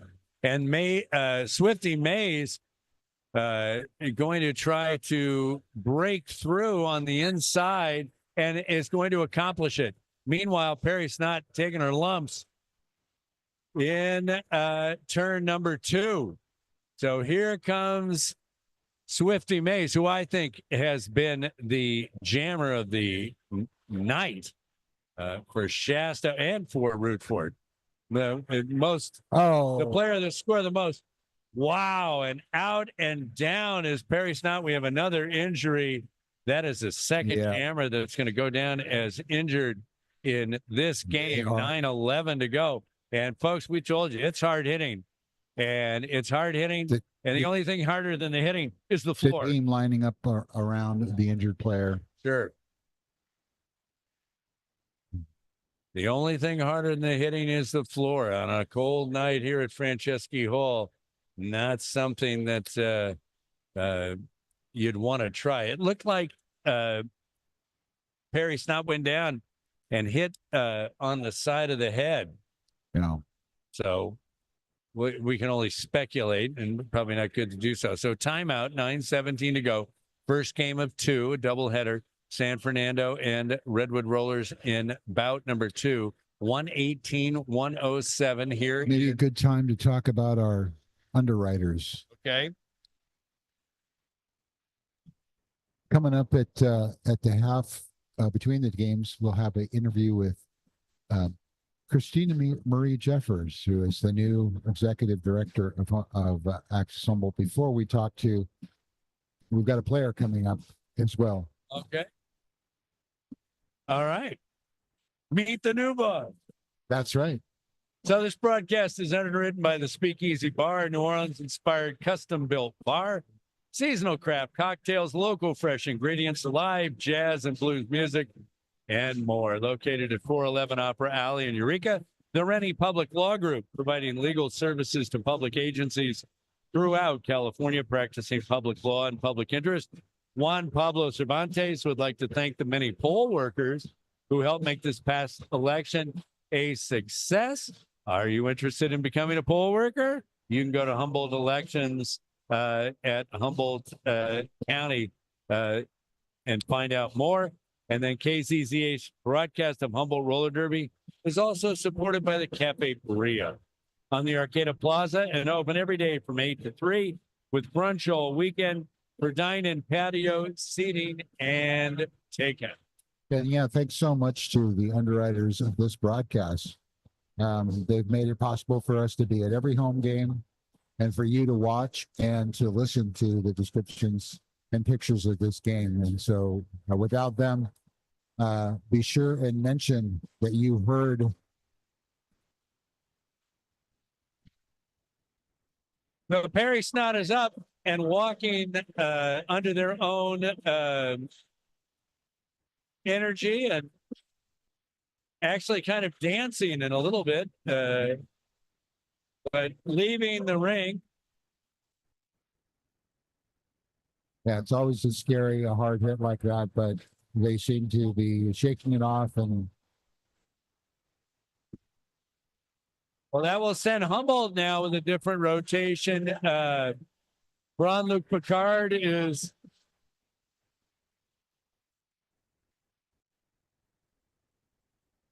getting some sort of medical supplies, I think. I don't know. You've got situation over there in the far corner that's got to be dealt with, wiped up. I don't know if there's any blood maybe that came out. And gloves are being put on at the moment to deal with whatever happened in the corner. We're in corner number 1, just down from corner number 4, but I think it is. There might have been some blood that hit the floor and has got to be wiped up. Getting ready to resume play. Well, and as we resume play, we've got to figure, you've got a situation where Humboldt was using a 4-skater rotation for their jammer, and we'll see if that changes. We saw one substitute jammer in their rotation. They used Torque and Beans at one time. I wonder if they'll come out and go ahead and join the rotation and be one of the 4. Meanwhile, for Shasta, remember, they were using a 3-skater rotation. So this time, they're going to use for the first time Mountain Mel as their jammer. Now, Mountain Mel did get into a jam situation earlier when she was playing the pivot, had the panty pass to her, and became the scoring player. So Mountain Mel, who's easily the tallest player that we've seen all year is going to be The players dancing around one of the revs to the music of the band here. Funky Town. And here we go. So, and is that Cloverkill that I see coming in? No, not Lisa. Not Lisa is going to be the jammer for Humboldt, and Mountain Mel for Shasta. And here we go. Here we go. Mountain Mel. And it's not Lisa. Not Lisa breaking through. Remember, this is just a 7-point game. And what you've got a situation for Shasta is they've got to run at least one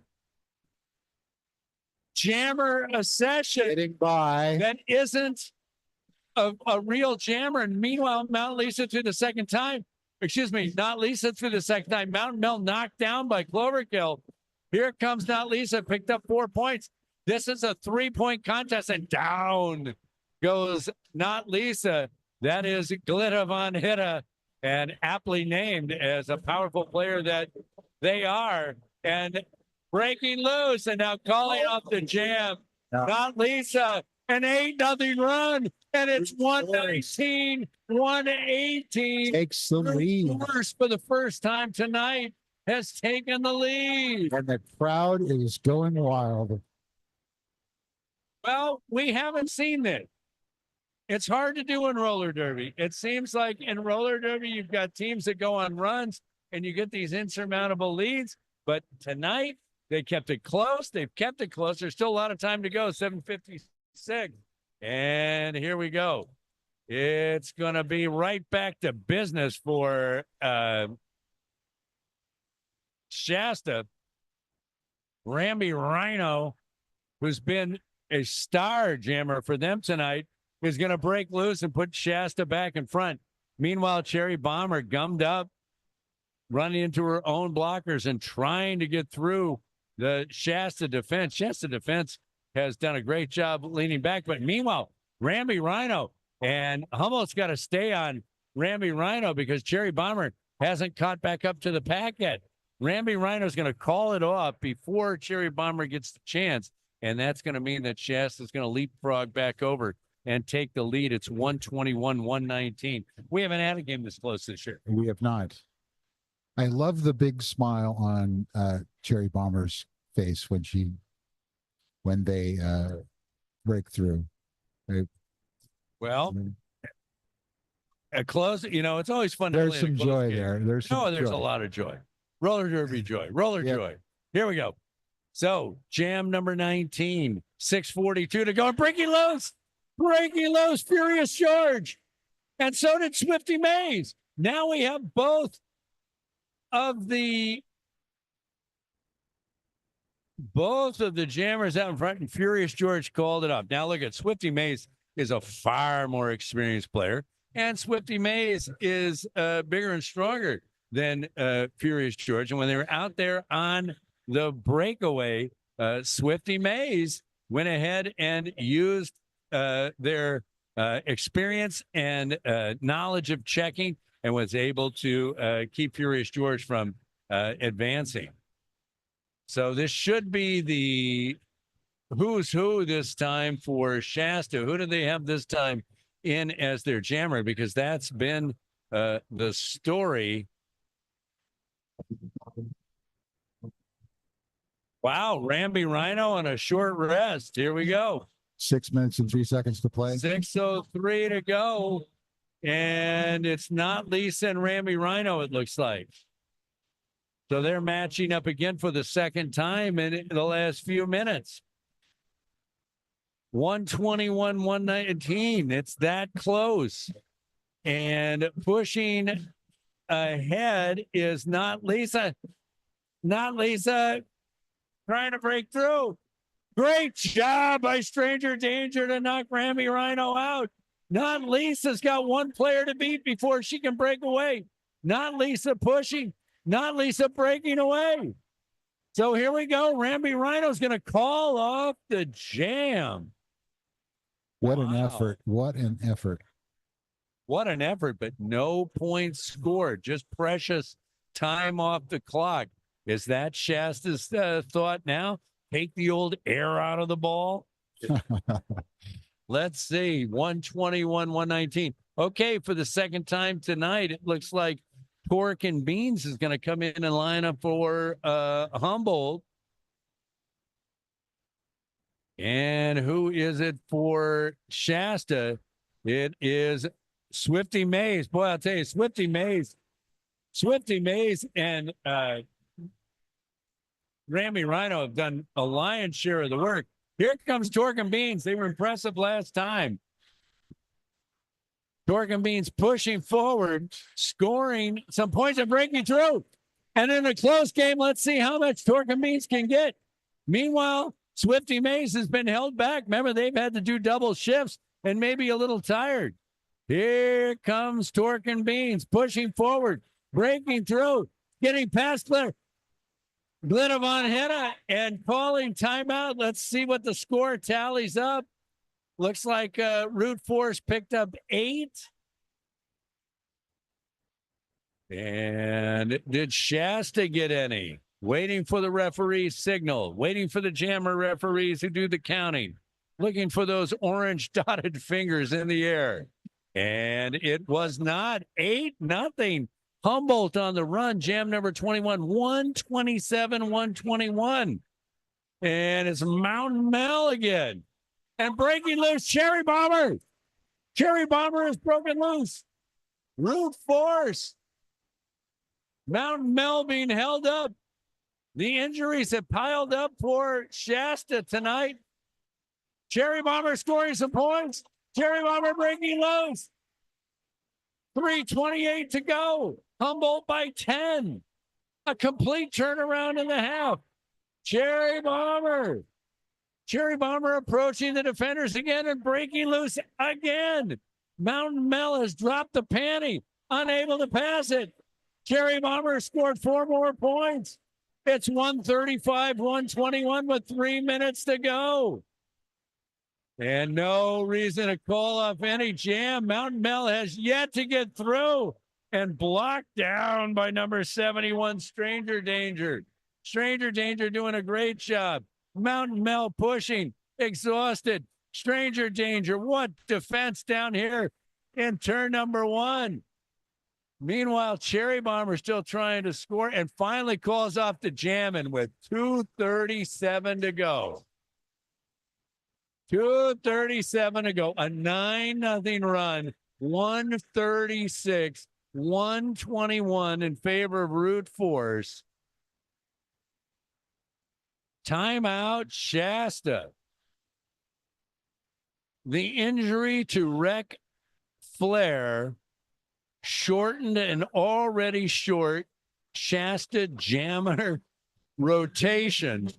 Shasta has had to use jammers that aren't usual jammers or haven't been jammers during the game.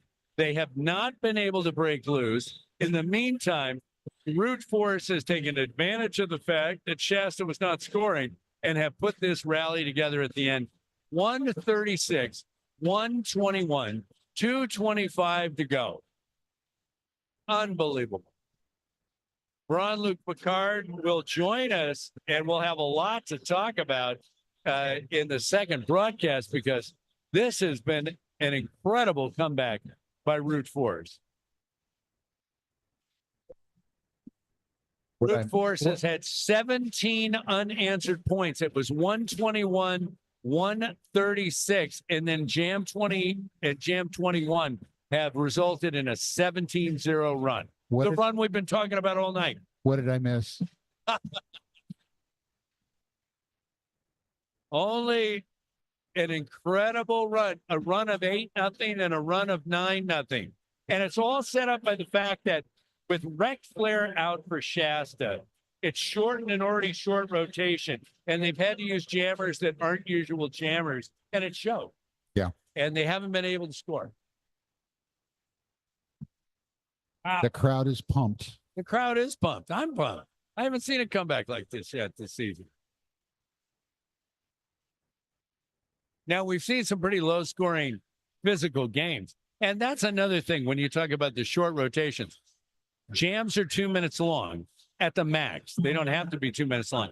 But when you're pushing in roller skates against 4 people who are pushing against you, and you're pushing the sum of their total weight forward as you're trying to break loose from them, these players get exhausted. Yeah. And as we said, once that bench got shortened for Shasta, that's when Humboldt made their move. After almost an hour of this physical exertion, these teams are tired. Yes.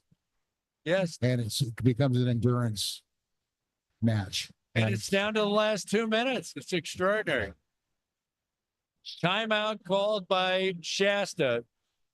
They had to do something. They had to give their team a break.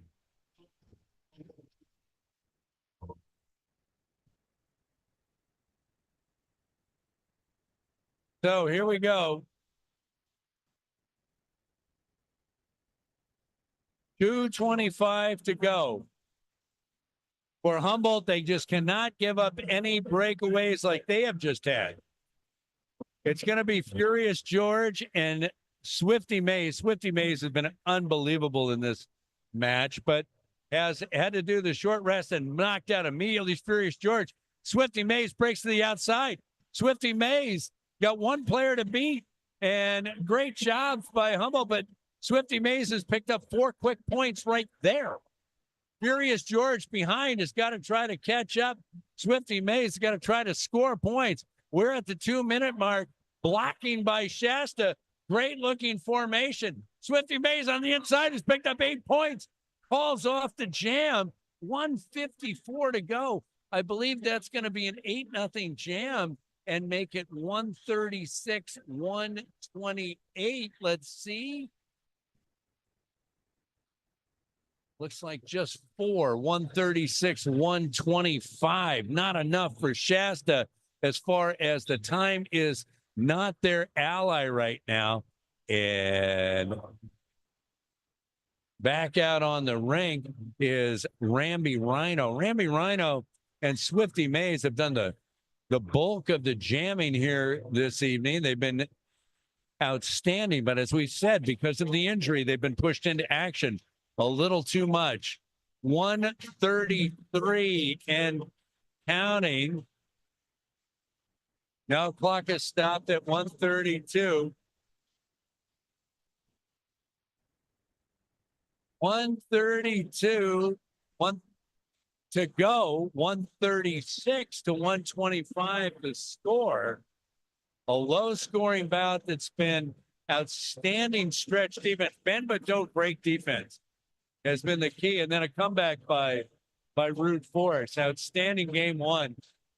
And the band rolls into Don't Fear the Reaper.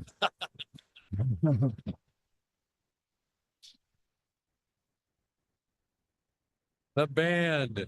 All right. So here we go. I've yet to see the Humboldt. Oh, and here is an extraordinary circumstance.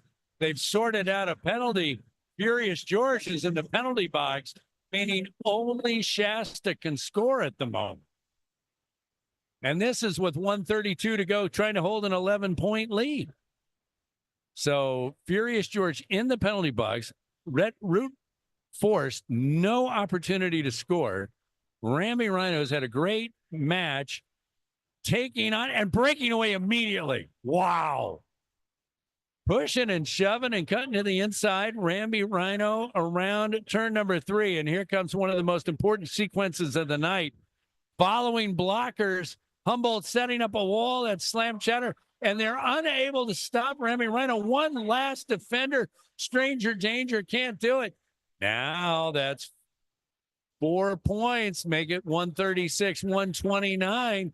Clock ticking away. We're under a minute. It's nervous Ramby time Rhino here, folks. coming back nervous up time inside and meeting the scrum, pushing turn 3, trying to score back onto the rink is Furious George, but they are buried in the corner. Great job by the Shasta defense, and Ramby Rhino being dealt with defensively. 35 seconds to go. Ramby Rhino goes down and is going to have to try to get through the Humboldt defense and does knocked out by Sasha Thrash, and Furious George still trying to score some points to offset.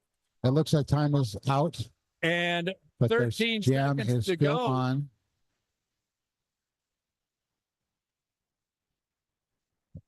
As 3, 2, 1, and that's going to be it. Wow. The unofficial score is 136-129, but points have to be awarded. I believe 4 points. It's not going to be enough, though, is it? We don't know that yet. Unofficial score, we have referees and jam officials pointing. What we do know is that at the end of regulation, the score reads 136, Route Force, Humboldt Roller Derby, and then Shasta Roller Derby 129. Great defense from turn 3 to turn 4 on that last sequence when Humboldt was in a situation that Furious George hadn't been able to catch up because they had been in the penalty box, but it all turned out okay. Referees are conferring. It's not over. Yep. The crowd trying to come in, but the crowd was charging the ring, but told it's not over. Counting up, I mean, a game this close, as many points as are scored in roller derby. We say this is a low-scoring game, but there's still over 250 points that have been awarded in the game. 4-0 run there by Shasta Roller Derby in that final bout. 4-0 that we know of. That we know at the moment. Yeah. That's what's on the scoreboard. That's on the scoreboard at the moment. But there is a conference with the officials, and they're all there. Here they come. And now here come the jam officials. So they're going with the awarded points. This is so close that they've got to make sure. And the fans have been told, come on, it's a final. It's official. Route Force 136. Wow. Shasta 129, and easily the best game that we've had this season. And the band breaks into It's All Right Now. The crowd is coming out to the rink. They're going to high five the players as they go by. The crowd definitely pumped for this. They are. They've been waiting for a close like this. Taking a victory lap. Big smiles. Now it's going to be interesting to see the next bout. I mean, if indeed some of these Shasta players that were kind of short have to wind up with San Fernando, what kind of energy level will that be? It was a great game. Great game. Well, there you go. Your first game in turn 1. Now you see what it's like. Yeah. Boy, it is exciting.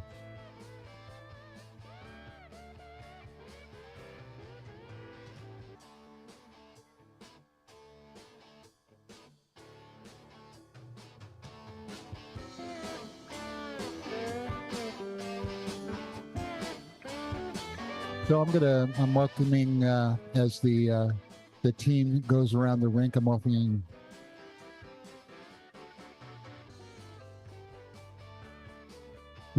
the new executive director of Access Humboldt, Christina Marie Jeffers. Welcome. Thank you. Thank you for having me. And this is your first Humboldt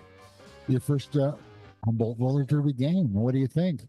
It is wild. I have not seen people skating so fiercely ever. Yeah. It's exciting. So welcome to Humboldt. Thank you. Great to have you here. And boy, great things in store for Access Humboldt. Yeah, I mean, I think this is wild that we get to cover this. And what do you call it? A match? A game? But they're bouts. A bout. A bout. There's a game that contains 2 bouts. Okay. Yeah. Yeah, I mean, just like seeing us behind as the locals and then coming out to the end and like this this very, very close bout. That was so exciting. Yeah. And so Access Humboldt is a nonprofit media organization. We run 4 television channels on the Optimum cable system, and we run this radio station that you're listening to right now, KZZH 96.7 community radio from Access Humboldt. And, you know, there's lots of ways to get involved at Access Humboldt. Absolutely.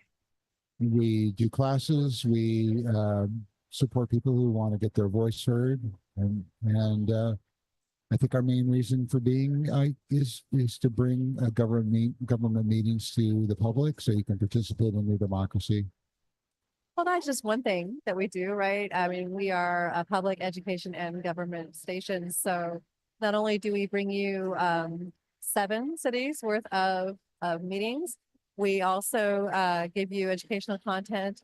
And if you ever wanted to be on the TV, we are the lowest bar of entry to be on TV. That's right. All you have to be is a Humboldt County resident, and we will take whatever content that you want to give us, as long as it's not obscene, as long as it doesn't libel or slander anybody, as long as it doesn't contain copyright material. You can have your voice heard by your neighbors here in Humboldt County on one of our 4 television channels. And not only that, we give you the tools, the training, the space, and the airwaves.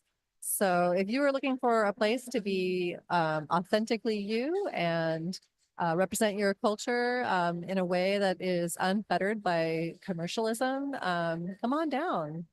Yeah. And so we are located on the campus of College of the Redwoods, which has been a great spot for us. And we're in the old administration building. If you guys are familiar with College of the Redwoods, our radio station is located there. We have a fully stocked television studio, which you can learn how to run. We have cameras and recording equipment, audio, video equipment that will teach you as a member of Access Humboldt. We'll teach you how to use. And We also have the brand new Libby Maynard recording studio. that's right, the Libby Maynard podcast studio. Yeah.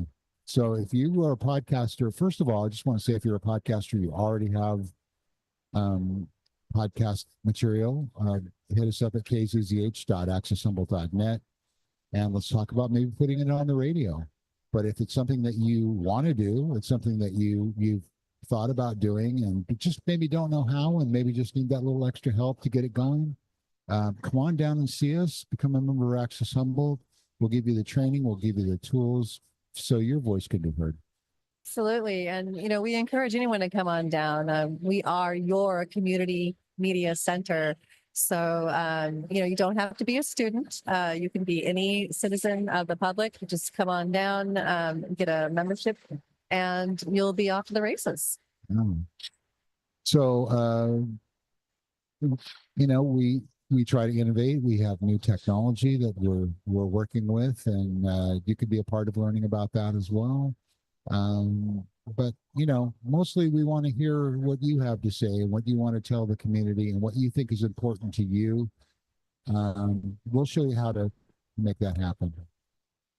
So, Christina, you came from Access Sacramento. I did. And so what's the culture? Is there a culture clash? Is there, what are you experiencing from coming from the big city, if you will, to rural Humboldt County? You know, it is like what they say, coming behind the redwood curtain. That's right. It is surreal living on the other side of that, not just coming to visit to go hiking or to the beach. It is a You're part of it now, right? yeah. I own a home and here in Eureka, and just the vibe here is so chill. Like, it's so nice. Yeah, people are great here. You know, a lot of us came from a different spot, and we chose Humboldt to be here, you know, and so that's true for a lot of people. But it's just a wonderful place to be, and sometimes they don't want the word to get out about that, because, you know, we don't need too many people here. Just just the right amount, just the right amount, Yeah. whatever that amount might be. But yeah, so you can go to accesshumboldt.net. You can check out our website. You can see the services that we offer. You can sign up to become a member of Access Humboldt, and just hopefully pursue your interests, pursue your passion. And while you're pursuing those interests and passions, you may want to also support the cause. We have Giving Tuesday coming up on December 3rd. And there are several ways you can support our 501c3 nonprofit community media center. You can renew your membership, or you can get a membership for the first time. You can take some classes. You can volunteer. If you own a business, you can certainly sponsor or match fund. We do have an amazing thing that just happened last night that you will hear more about next week. So if you sign up for our newsletter, you will get the exclusive on that news. So we just really want to spread the word and see more people participate. So, if you follow us on Facebook or any of the other social media channels, go ahead and share us with a friend, and maybe share some of our posts about Giving Tuesday. Every way you participate really helps us out at the station there. So it's not just about collecting money. It's not a transaction. We want a relationship with you. We want you to come by and be part of it. And, one thing I saw tonight with the roller derby is just how involved some of their volunteers are, and how they pull together for this organization. It really is wonderful to see like the local community come together. As I understand, there's so many nonprofits. So on Giving Tuesday, it's not just about us. If you want to renew your membership with us and then also donate to another nonprofit, we totally support that. Absolutely. Yeah. We also, we air so much content for nonprofits. So when you do donate to us on Giving Tuesday, you're actually supporting all the nonprofits that we support with airtime. Yeah, and that's an absolutely a great point, because one part of Access Humboldt's mission is supporting the nonprofit community in Humboldt County. And we're blessed with so many great organizations, and we do what we can to help their mission as well. Yeah. It's people helping people, and in this organization, Humboldt Roller Derby is just a fabulous volunteer organization. So there's another one you can support. Absolutely. On Giving Tuesday. Absolutely. And I'm so glad I got to come here and see it. I even bought the t-shirt. Wow. Okay. So yeah, you'll be seeing me in my roller derby t-shirt on Monday. Right on. Well, thanks so much, Christina. Thanks for being on. Thanks for having me. And, I'm really glad that we get to cover this event. This is really fantastic. Us too. We're looking forward to next season. Yeah. Yeah. We're going to turn it back over to Paul. He's got an interview coming up with one of the players.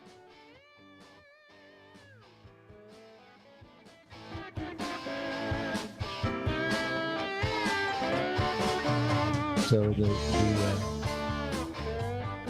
Redwood Rollers are out on the track. They are warming up for game number 2 here. Paul's going to have an interview with the player in just a couple minutes. And so thank you for joining us. Here on KZZH 96.7, we are your community radio from Access Humboldt. We appreciate you listening and tuning in, and those of you who are watching on the stream, those of you who will be watching this game in the future as you time shift to watch Humboldt Roller Derby. Thanks for being a part of this broadcast.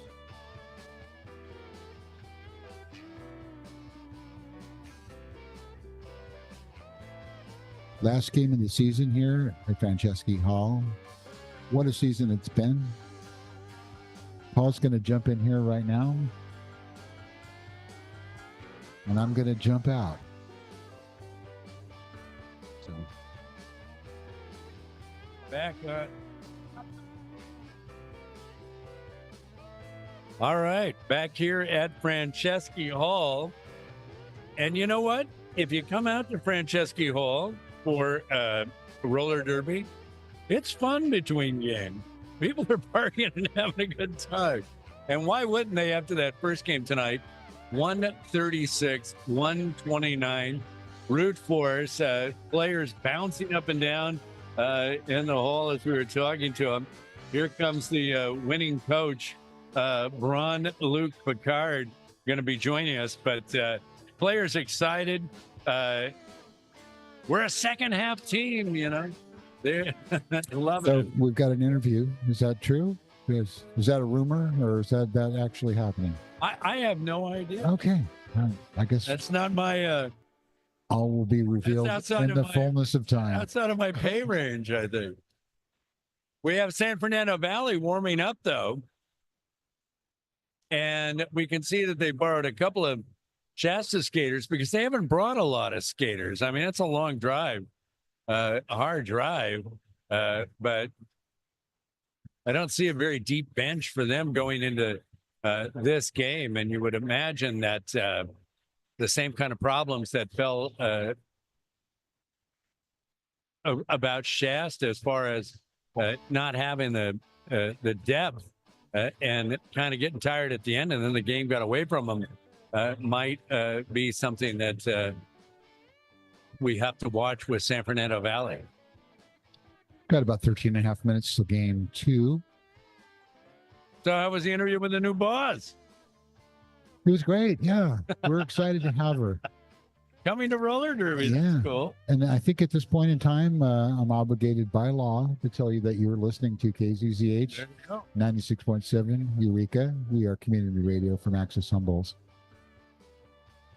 And also that we have an underwriter, the Speakeasy, the New Orleans inspired, as New Orleans is as inspiring as any place you can go to. Custom built bar, seasonal craft cocktails, local fresh ingredients, live jazz, blues, and music, and more.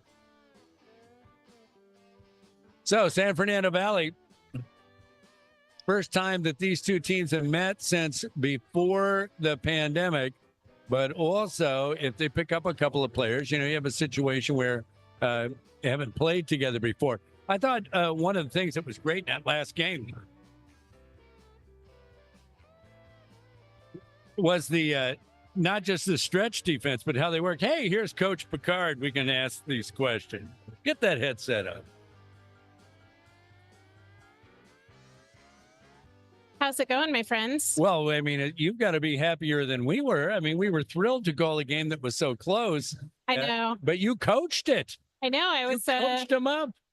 coaching my buddies. They did a great job. It was neck and neck there for a while, and they came out just ahead. Can I ask some questions? Absolutely. I love Okay. that. So Shasta was using a 3-jammer rotation, They were. and then Rec Flair got hurt. And then they had to use some jammers that looked like they maybe haven't been jammers before. Yeah, they used a couple of their pivots and a jammer that we have seen jam before, Glitter Von Hitter. That You're skater was kidding. jammed in the past, but they don't jam anymore as often. So it was cool to see. But did you, the Roots Force, take advantage of that? It probably helped us a little bit because it threw off their plan. I think they had, a pretty strong jammer rotation there. We had 5 jammers, and we were trying to kind of figure out what the right pairing was. So you may have seen we kind of switched up the packs and the jammer rotation to just kind of pair up certain jammers with certain other jammers. I noticed certain jammers kind of for the first time, like Poetic Justice. Yeah. I hadn't seen them jam. I was impressed only a couple of times that you used them. Torque and Beans did a great job when they were called to jam in this last one. Not Lisa had a strong finish in that game. And then Furious George, who was the jammer of the Expo match last time, I thought did well. I thought everybody did well at the end to catch up. I want to ask, it seemed like when you and I did the game with Sherry City, or I can't want to say Sherry City. I know I want to say Cherry Hill or something. Sherry City. Okay, it seemed like it was all blocked up here from the jam line to the first turn. Yeah. And then this last bout, it seemed like this was this incredible stretch defense as the defense kind of went all the way around the track, even into turn 3. Yeah, we had some incredible defense holding it down. I think you know, we're seeing, you know, this game was not quite the level of the Cherry City game as far as you know, just the ranking of the teams necessarily, but some pretty incredible blocking and jamming where we saw people pushed out all over the track. That was pretty cool to see. I thought Strong Games defensively, Stranger Danger, I thought played a great game in the last one. Sure did. Almost fouled out, but well, we won't hold that against them. Well, come on. Sometimes you just got to play hard, and you end up with some penalties. That's got to be expected to go to the brink.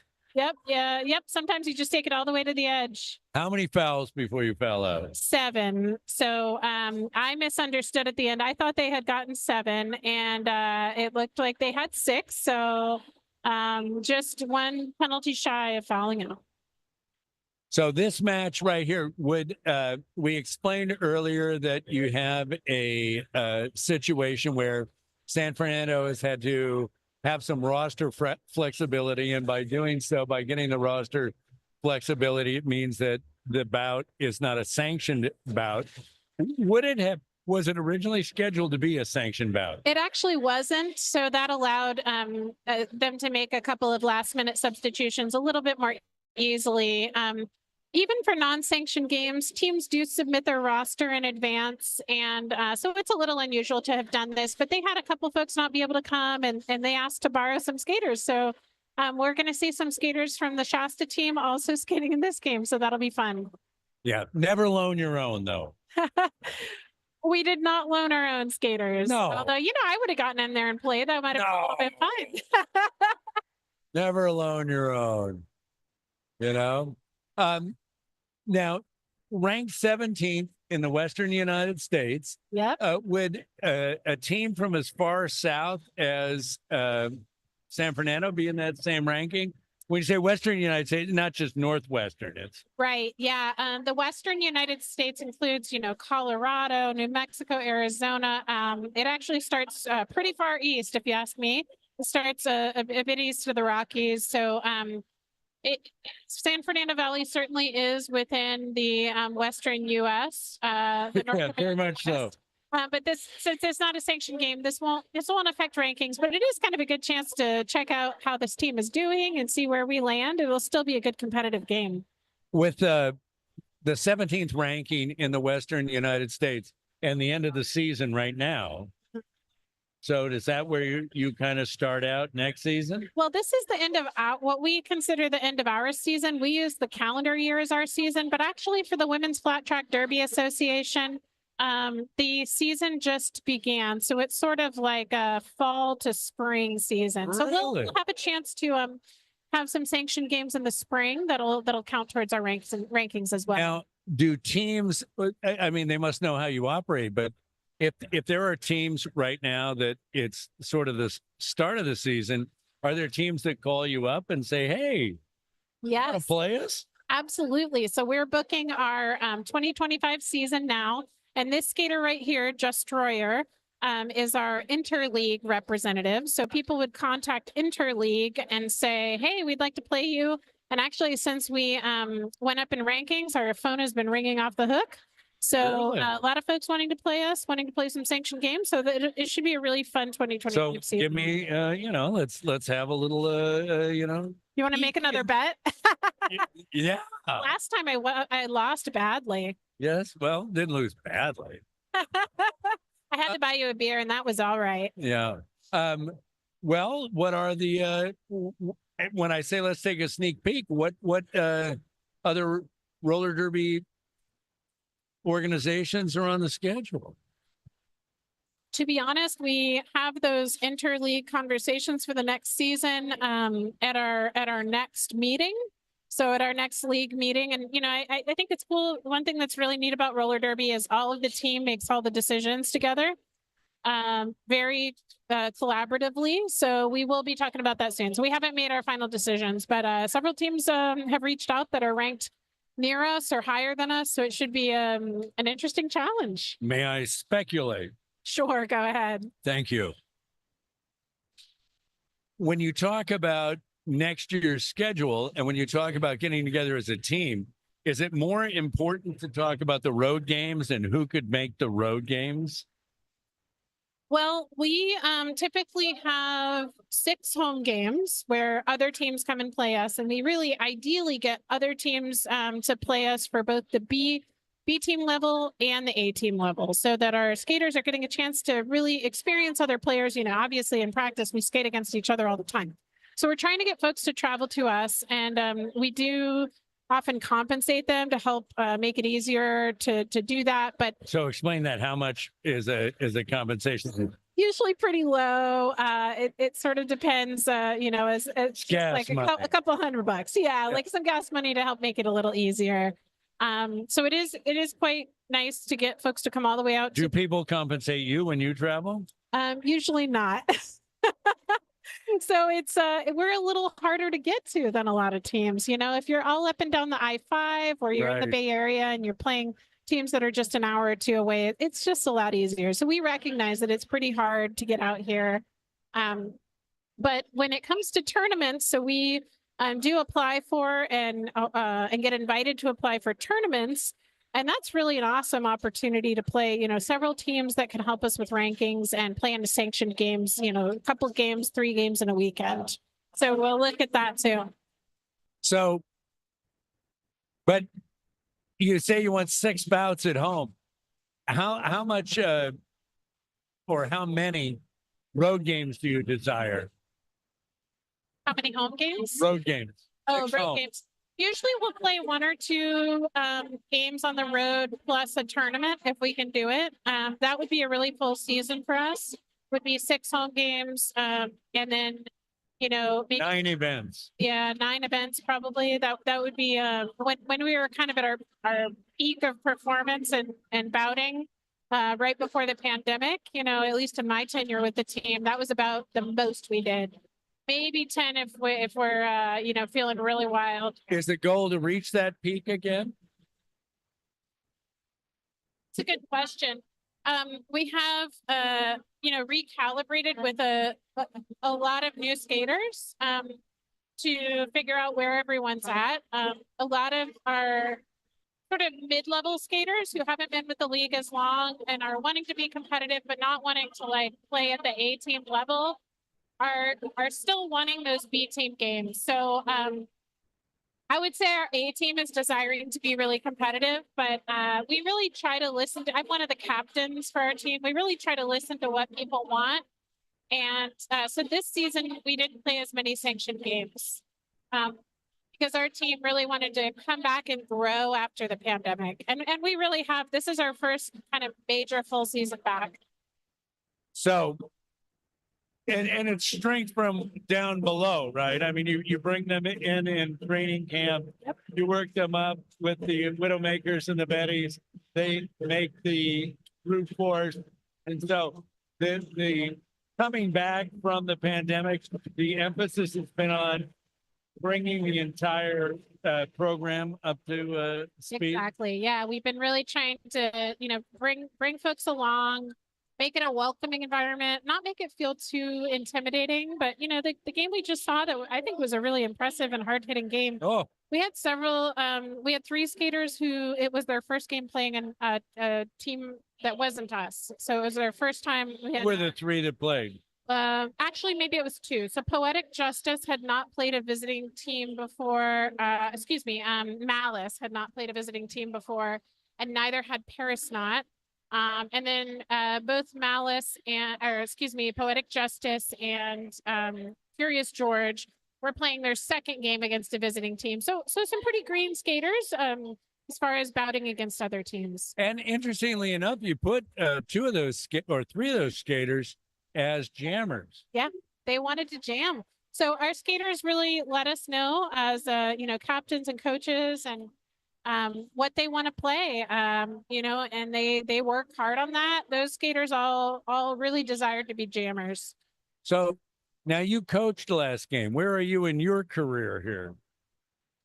Well, I've skated for about 10 years now. Wow. And, of course, a couple of those years we took a long COVID break because it turned out our sport wasn't really well suited to a pandemic. We play indoors, full contact, but so we took a long time to come back from that.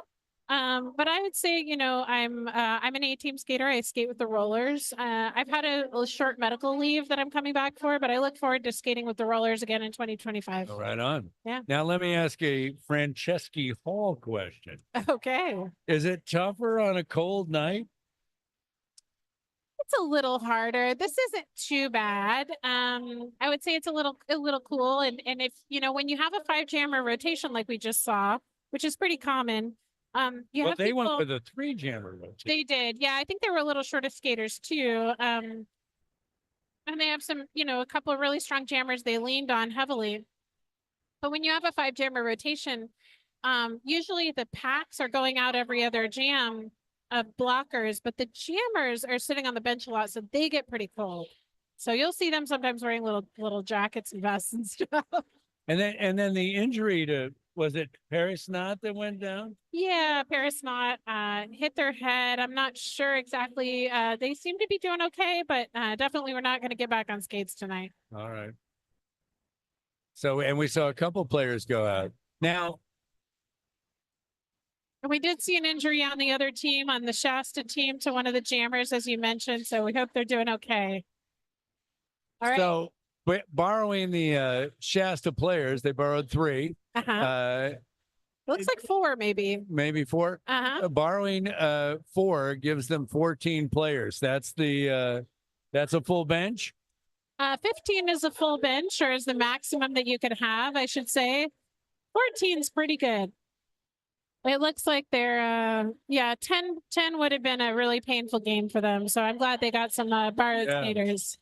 And we're seeing the skater intros right now. This is super fun. Now, Shreddy Mercury, who just skated out, is one of the longest, is one of the original skaters from Humboldt Roller Derby when we were founded. So came back recently, and it's been pretty cool to see them on the track. Right on. There's Cloverkill, who I saw playing blocker. Yeah, it was for cool. the Brute Force game.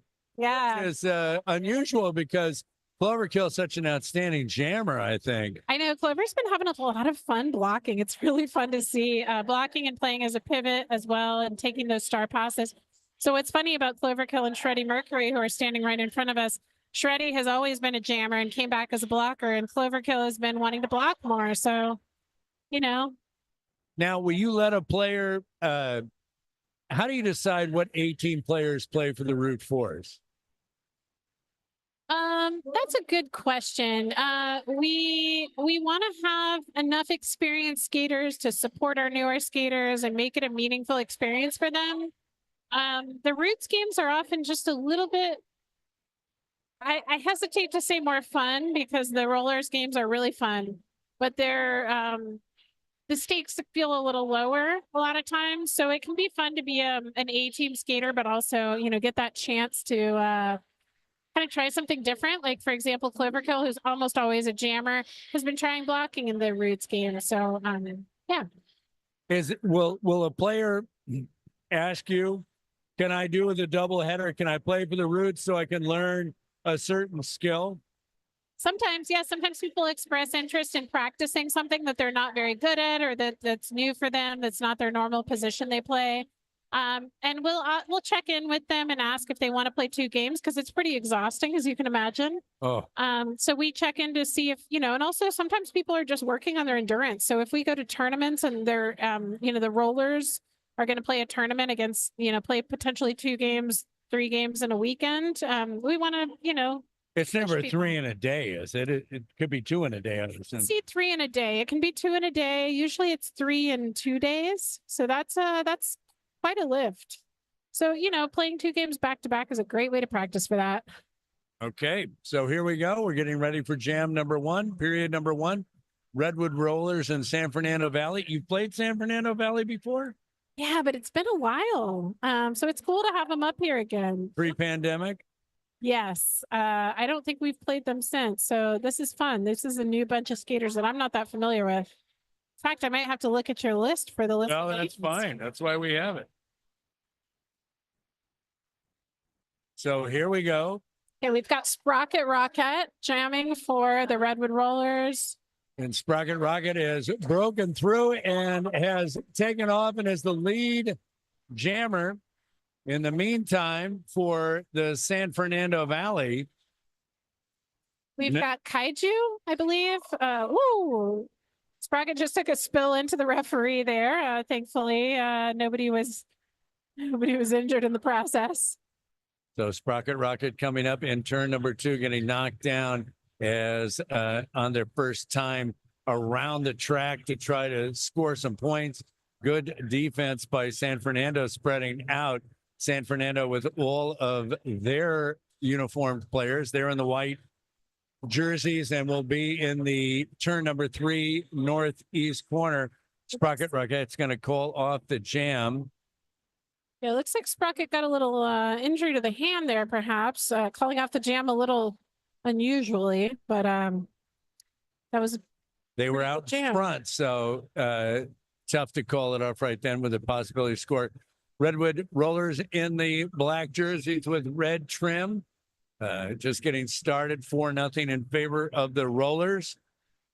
Now, I have to say, this is kind of fun to see the skirts. This is a throwback to the early days of flat track roller derby and the days of bank track roller derby when teams used to wear little mini skirts like that. There you go. It's kind of fun. So the mini skirts are out. Chaka Punch is the jammer for the Rollers. We'll have to get a number for San Fernando Valley. Ooh, we've got a hard-hitting jammer for Oh, San San Fernando Valley down was a And we've got Chakra Punch's lead jammer. Chaka Punch has broken loose, and San Fernando looked like they were ready to pass the panty. It's Pterodactyl as the jammer. Really strong jammer. Definitely seems to be struggling with our floors. So I will say polished concrete floors are not the norm in roller derby. So sometimes when teams visit us, they have a little bit of a hard time on our floor. What is the norm? It's called sport court. So it's interlocking textured pieces of plastic, basically. And that's pretty common. Chaka Punch, what a job they did taking Knight Marin to the ground and scoring the last point. So on the run for the Redwood Rollers. They'll count up the points for jam number 2. All right, we're going to take a picture on the air and everything. So we've Because I'm a got, millennial, so. okay. I'm not. You're not. You No. gotta be kidding me. No, I'm not. 28-0 as the score is updated. Carl Sparks. All right. Carl Sparks breaking loose. That was fast. That was incredible. Carl Right Sparks through. is And winning. interestingly enough, some of the Shasta players, so I wonder if there's some cohesiveness, if they have any, with the San Fernando Valley players they're playing with. I Carl don't think Sparks. they've played together before, so it's kind of cool to see them just jump right in. That'd be cool, but it's also going to be hard. There's yeah. some, coordination that has to happen. Carl Sparks fighting. That's Mountain Mel driving Sparks to the outside, but Carl Sparks is still hanging in there. Hasn't gone out. They've tried to send her out along the outside, but all the way around and ready to score some more points.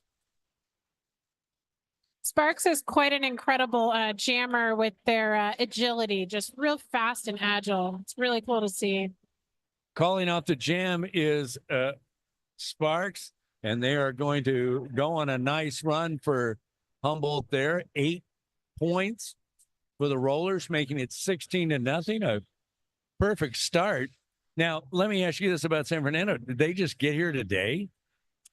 I believe so. Usually that's the case, especially in this, if they're the second game of the evening, they'll often drive here that day. So, they're probably a little tired from the drive. 14 hours is the best I've ever done from LA to here. Yeah, a little more enthusiasm on the jam for San Fernando at the moment. And Yeah, let's see being who knocked this- out as Cloverkill is jamming for Humboldt, and Cloverkill's going to get through, leaving players lying all over the ring.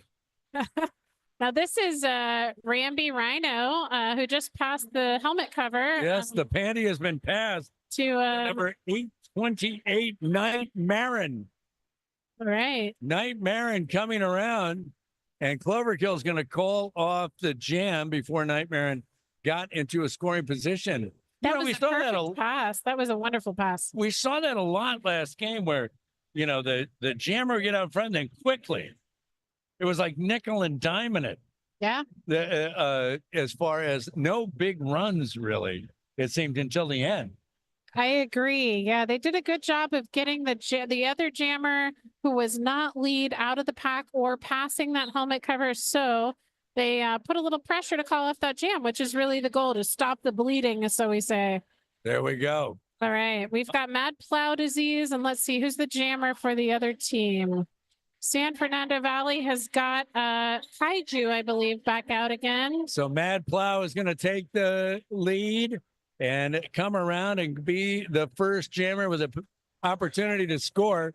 Here's a defensive play there by number 24, Xeno Warrior Skater. I love it.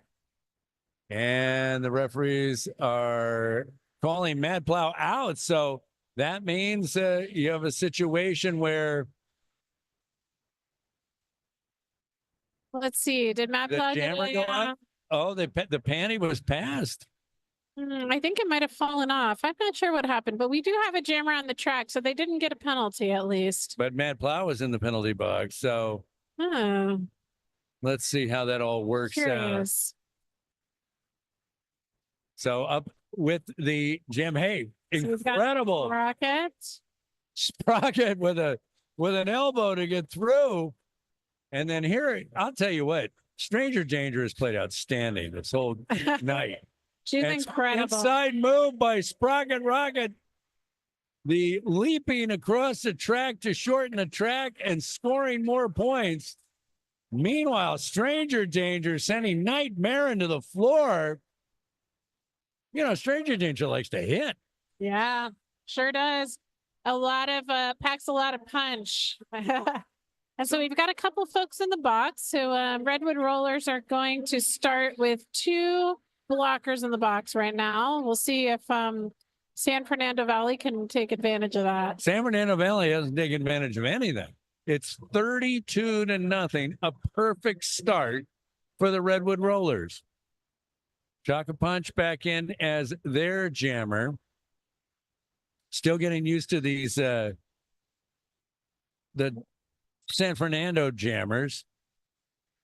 This is certainly one of those games where I bet it feels harder than the score shows for the Rollers. Despite the fact that the lead hasn't, let's see. Pterodactyl taken down that time by Eco Terrace. Eco Terrace has done a great job. Eco's an incredible skater. Eco was the one that came in and did a couple of runs at jammer for you in the last game. Yeah, as a pinch hitter, Eco loves to block, but grew up playing roller derby as a junior skater and was a jammer for many years. So we know that Eco's got that skill set. And but we only ask Eco to jam occasionally. So you're starting the youth program back up, correct? The saplings? We are working on it in 2025. Yeah, the saplings are we're working on bringing it back. That's fantastic. And there we go. Looks like Cloverkill is in there for the jam for the Rollers. And you're right. I think it's Carl Sparks. It is Sparks. Very good. Yeah, they're gonna have to bridge there. Oh, what's happening? And Sparks breaks through. And I think what you said is so true. It is very physical in this game so far. And that is a familiar face. Ramby Rhino getting the pivot and the panty. Meanwhile, Sparks is still loose. Night Marin coming up and heading them off at the pass, so to speak, out there at turn 3. It is 38-0, and we've just gone under the 20-minute mark here in period number 1, game number 2. If you weren't with us for the first game, a magnificent game, 136-129 Route Force, and now Humboldt Roller Derby trying to sweep the doubleheader. Can't sweep if you don't win the first one. So True. I've got to say, I always root for the team that's a little bit behind. And as much as I love my Redwood Rollers, I'm rooting for San Fernando Valley to get some points here. They're a scrappy team and they're doing some good stuff out there. they're scrappy. The reality is, though, that they haven't been able to break loose with their jammers. Meanwhile, Cloverkill doing a great job getting through. Yeah, Clover's an incredible jammer. So strong, really good footwork, very calm in tense situations. Cloverkill tippy-toeing along the outside. Oh, my. And then making Divide and Stomper miss. And there's the panty being passed right there to Divide and Stomper, who got faked out and the panty at the same time. And Cloverkill is going to call out the jam. Humboldt goes on a 10-0 run and now leads 48-0. That helmet cover got dropped back there. I'm not sure what happened, but they're certainly getting some glory despite the fact that they dropped the helmet cover there. So 48-0. This is getting late early. So here we go on All right. jam number 10. And in jam number 10, lots of physicality. This is a very physical start. Certainly is. Yep. Yep. Oh, let's see. Pterodactyls going to the box with their teammate there. Meanwhile, Humboldt on the run. That's Mad Plow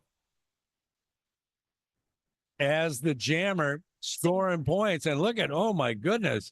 So that was some great offense by Jess, really perfectly timed to get the jammer out. But, you know, despite the fact that they only had a couple of skaters on the track, they held Mad Plow for quite a while. Well, they've had 2 in the penalty box now. They had 3. And so a valiant effort by San Fernando, but just outpersoned on the track.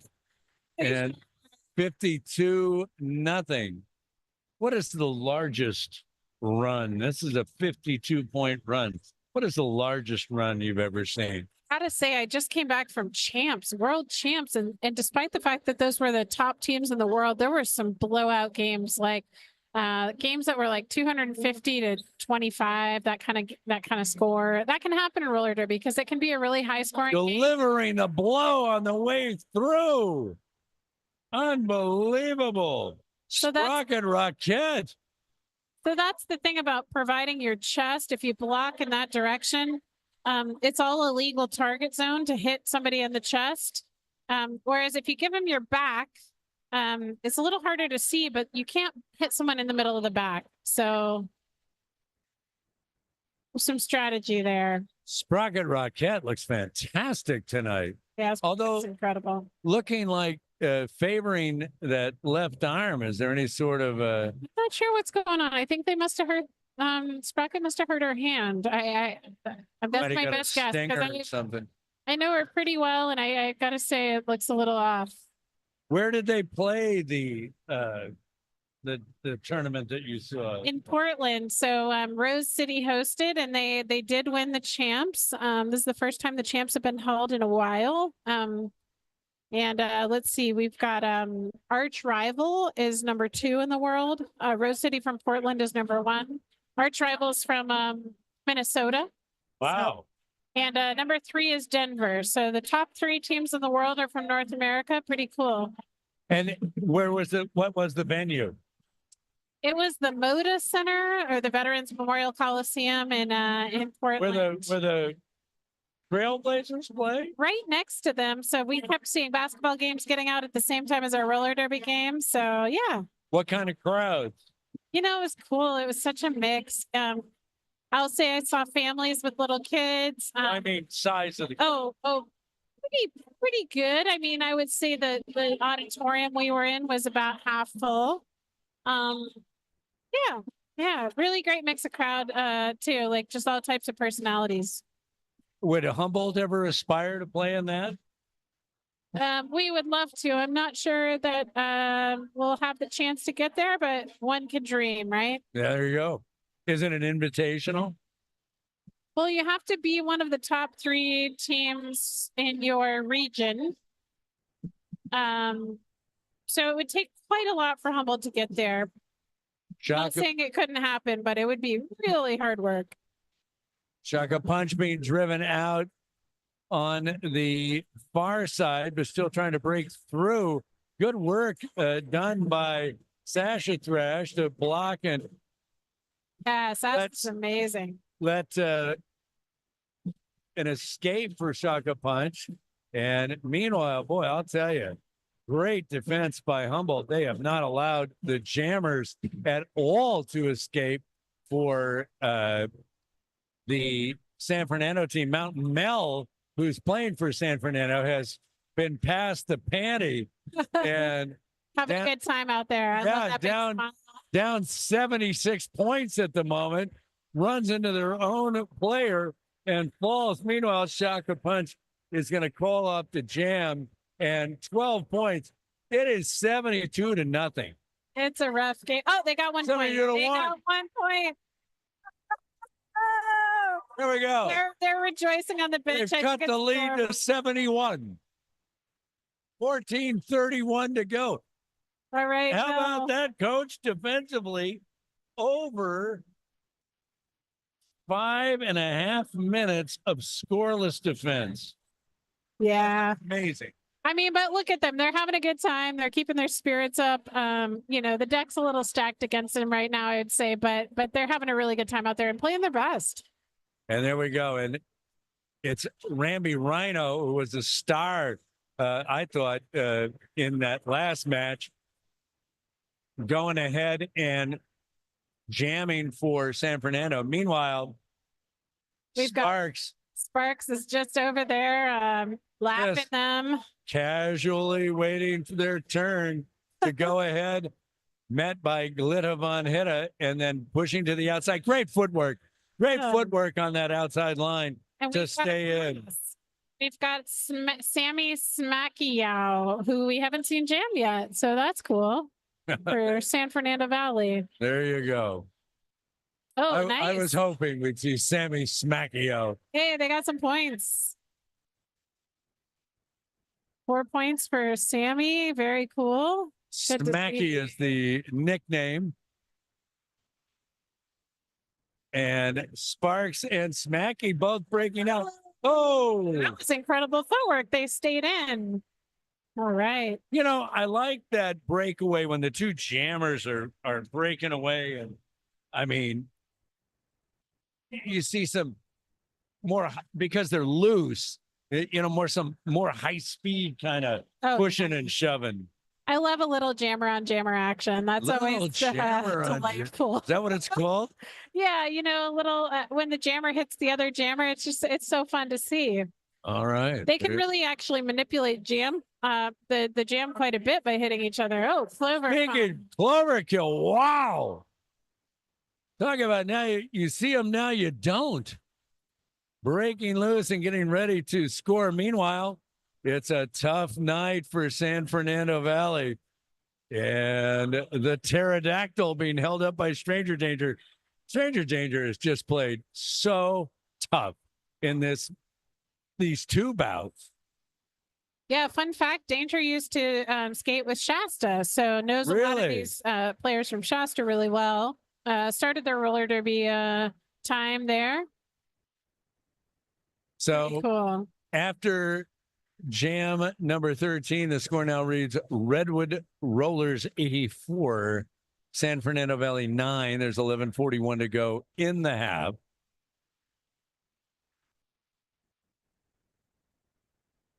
And the Redwood Rollers are taking their position. So using the defensive formations very well and very flexible. And I think all night long, what I've seen that's been fantastic is the pursuit and the angles, teammates picking up teammates defensively. So here comes Mad Plow around with a chance to score, and to the outside and to the inside. Wow. Those were moves.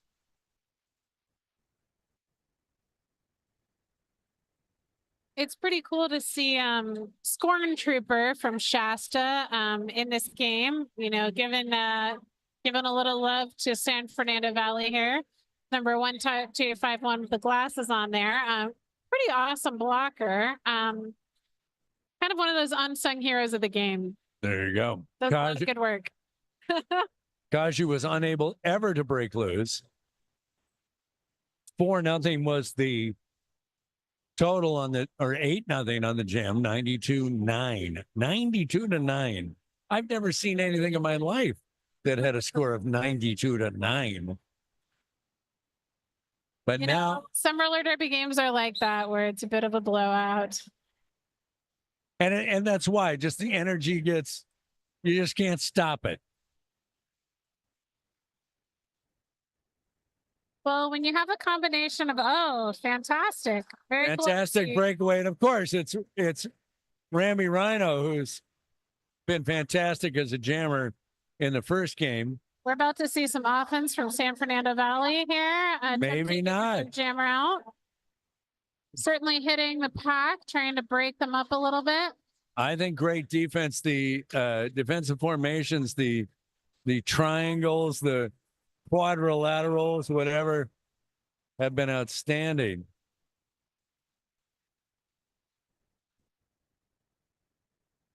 You know, the teams, and I thought Shasta did as well, when they get in those defensive formations and when they're sliding and turning, I thought in the first game and Humboldt in this game, Redwood Rollers just do a fantastic job of adjusting and picking up for each other.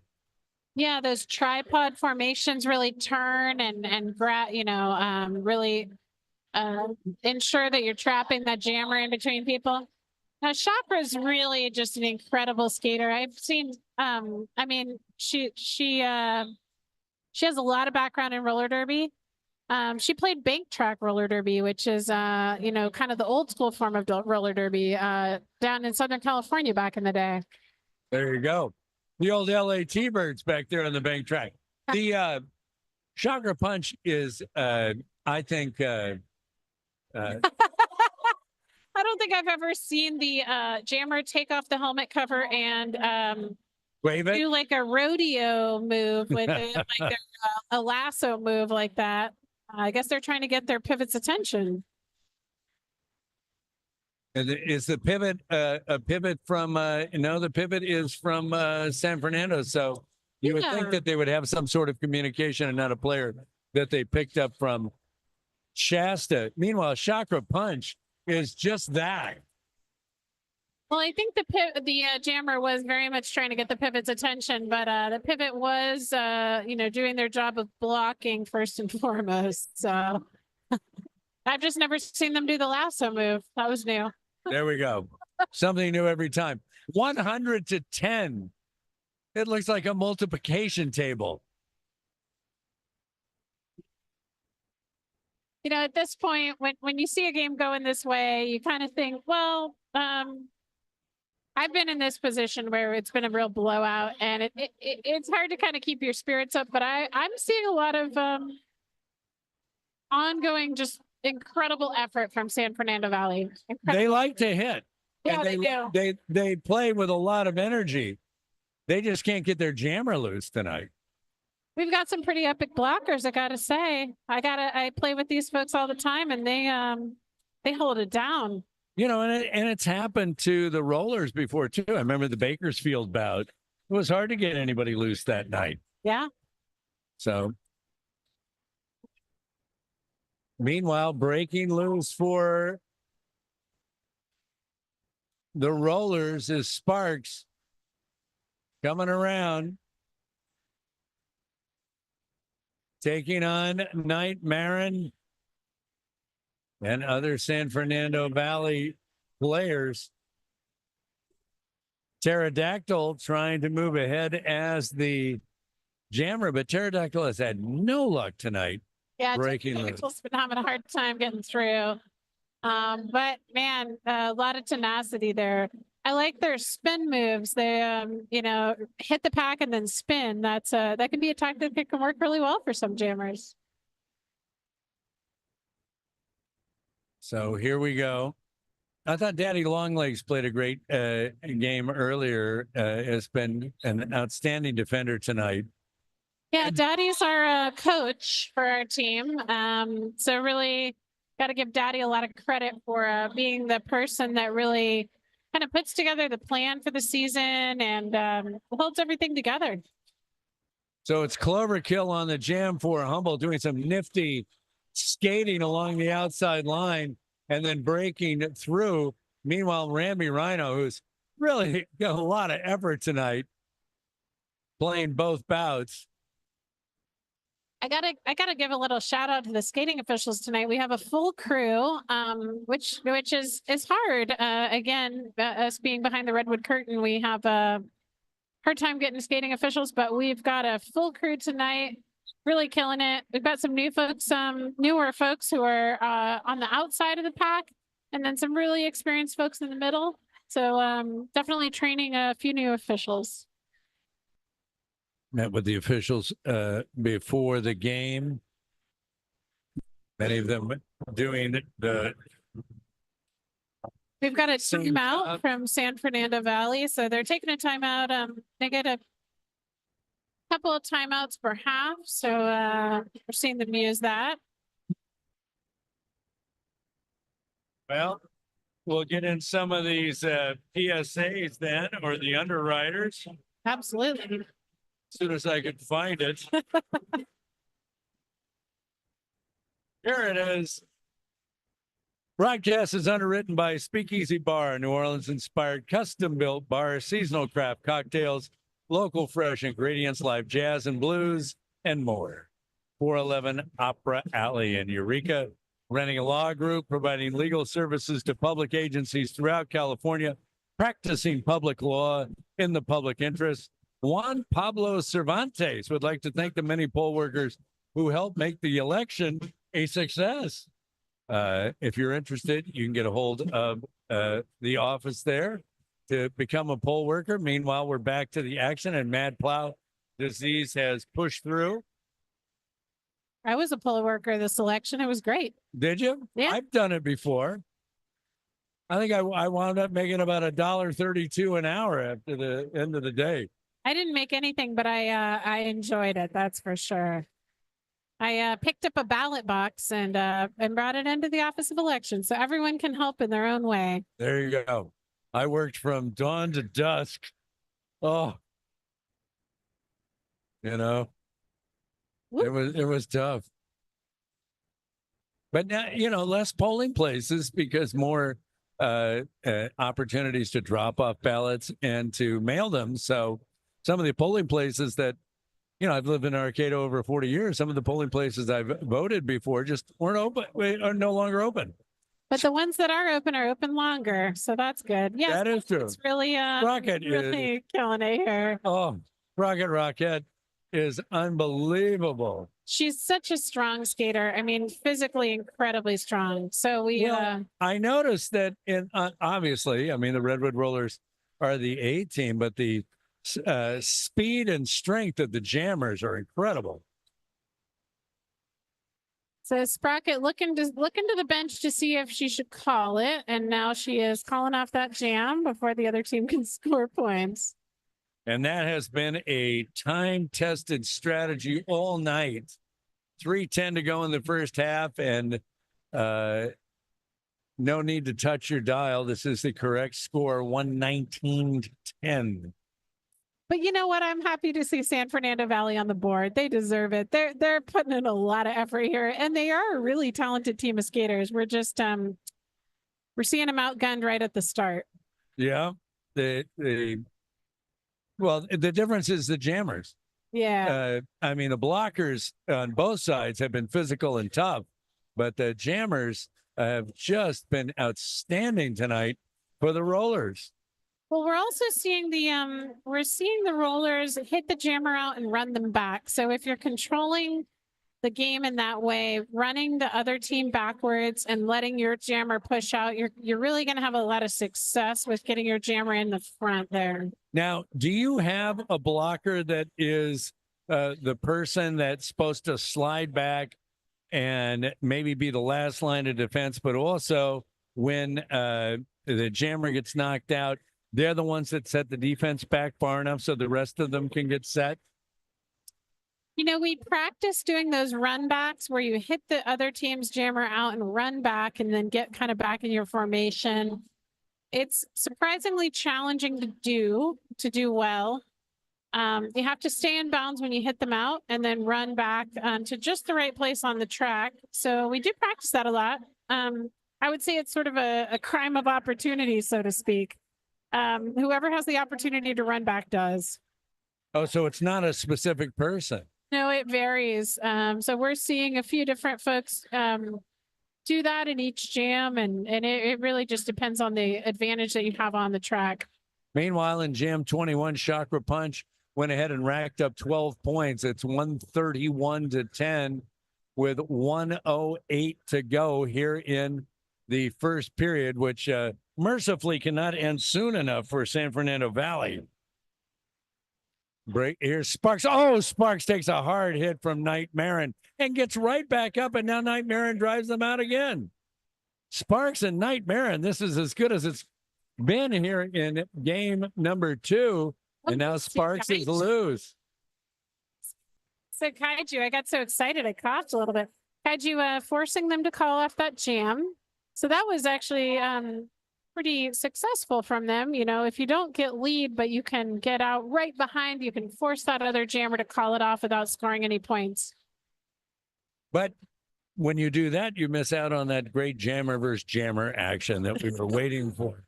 I know. I thought there might be in a 131-10 game, we need something like that. I know, you gotta. So period is about to end. You have to finish the jam, correct? As Cloverkill is out there and the lead for Humboldt coming up against the defenders for San Fernando Valley. This will be the last jam of the first period. The score reading 131-10. Cloverkill driven out. That's going to be the end of the jam. That's going to be the end of the period, a period that we were wildly excited of having the closest game of the year, the first game of this doubleheader, a game that was 136-129. This one at the intermission, 131-10. That's rough. Yeah. Yeah. I mean, it's a blowout game. No bones about it. I will have to take my leave for a little bit because I have to go do MVPs for the first game. Are you going to come back for the second half? I sure am. Help me. I'll be back. I need to have a field here for it. All right. I got you. All so right. we're going to leave for halftime for intermission. We'll be back in about a little over 9 minutes. The score at half, Redwood Rollers 134, San Fernando Valley 10.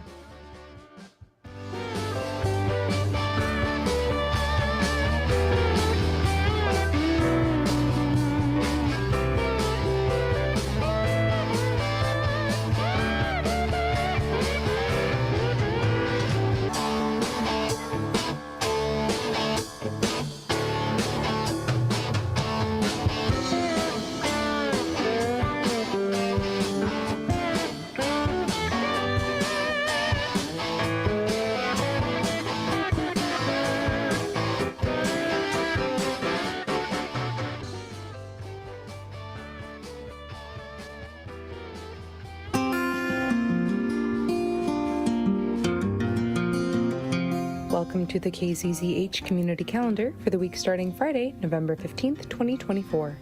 On Friday, November 15th, experience Queer Joy from 5 to 8 p.m. at Cal Poly Humboldt's Goodwin Forum in Nelson Hall East, 1 Harp Street in Arcata.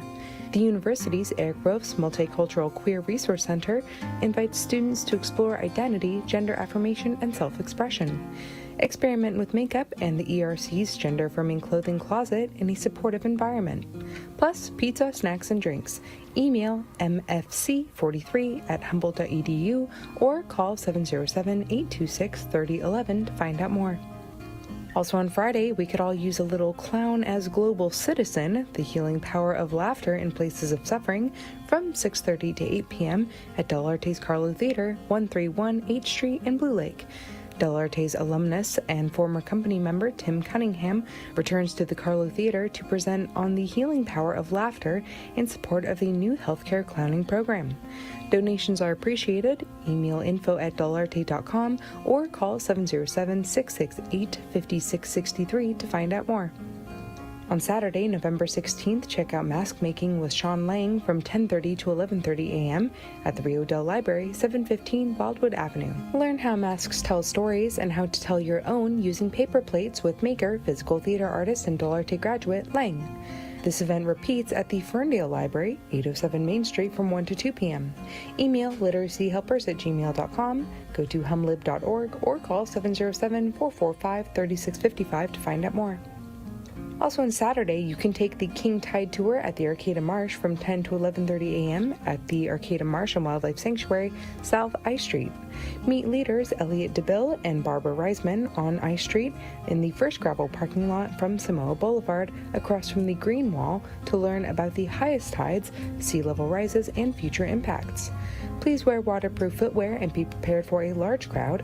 This is a rain or shine event. Email info@arcatamarshfriends.org or call 707-826-2359 to find out more. Finally, on Saturday, you are invited to a Harvest of Community starting at 7 p.m. at the Eureka First United Methodist Church, 520 Del Norte Street. This is a Company of Voices concert celebrating the bounty of harvest time and the blessings of supporting each other in our community. Free, but a donation would be appreciated. On Sunday, November 17th, the perfect Sunday combination of wine and jazz from 5 to 3 p.m. at the Morris Graves Museum of Art, 636 F Street in Eureka. This is a monthly performance series highlighting Humboldt County performers at the regular admission price. Go to humboldtarts.org to find out more. Finally, on Sunday, take the Eureka Waterfront guided birding trip from 9 to 11 a.m. Eureka Waterfront starting at the foot of Del Norte Street with leader Ralph Boucher. This relatively urban trail offers the potential to observe species abundance and diversity. Email thebook@renonet.com to sign up or go to rras.org to find out more. On Monday, November 18th, there will be a webinar, Electrify Your Home Without Upsizing Your Electric Panel from 6:30 to 8 p.m. Join the Redwood Coast Energy Authority online to learn how to electrify your home without the need for costly panel upsizing. Register online by emailing info@redwoodenergy.org or by calling 707-269-1700. On Tuesday, November 19th, there will be a True Color of Resistance art space from 6 to 8 p.m. at the Arcata Playhouse, 1251 9th Street in Arcata. This is a community art and expression space to socialize and create art. Various mediums and supplies will be provided. It's part of Trans Week of Resistance. Go to eurekasisters.org to find out more. Also on Tuesday, it's English Express, an online English language class for adults. Build your English language confidence in ongoing online and in-person classes. All levels and first languages are welcome. You may join at any time, and pre-registration is not required. Go to EnglishExpressEmpowered.com or call 707-443-5021 for more information. On Wednesday, November 20th, don't miss Family Story Time starting at 3:30 p.m. at the Blue Lake Library, 111 Greenwood Avenue. Enjoy stories with local storyteller Kit Mann every third Wednesday of the month. This event is for children of all ages with their caregivers and other family members. Go to humlib.org or call 707-668-4207 to find out more. Also on Wednesday, check out the 60th anniversary of the 64 flood starting at 12:30 p.m. at the Eureka Women's Club, 1531 J Street. Arlene Harton speaks about the Pacific Northcoast Great Flood of 1964. Call 707-442-3458 for the details. Finally, on Wednesday, there will be a teen court volunteer training from 4 to 6 p.m. at the Gene Lucas Community Center, 3000 Newburgh Road in Fortuna. Learn to be a juror in this teen-run real court and make a difference in another teen's life. This training is for 8th through 12th graders. Email Fortuna, tc@bgcredwoods.org, call or text 707-617-8160 to reserve a spot. On Thursday, November 14th, express yourself at the Writers Group from 5 to 6:30 p.m. at the Christ Episcopal Church, 1428 H Street in Eureka. Writers share all types of writing and get assistance from one another. Drop-ins are welcome at this non-faith-based event. To submit your nonprofit event to the KZZH community calendar, go to kzzh.accesshumboldt.net and follow the community calendar link located near the top of the page. Your event information will be read twice a day, at noon and 5 p.m. on weekdays and at noon on the weekends. Your event information will also be shared on Access Humboldt TV's bulletin board. Access Humboldt, local voices through community media. For KZZH in Eureka, I'm Isabella Vanderheiden.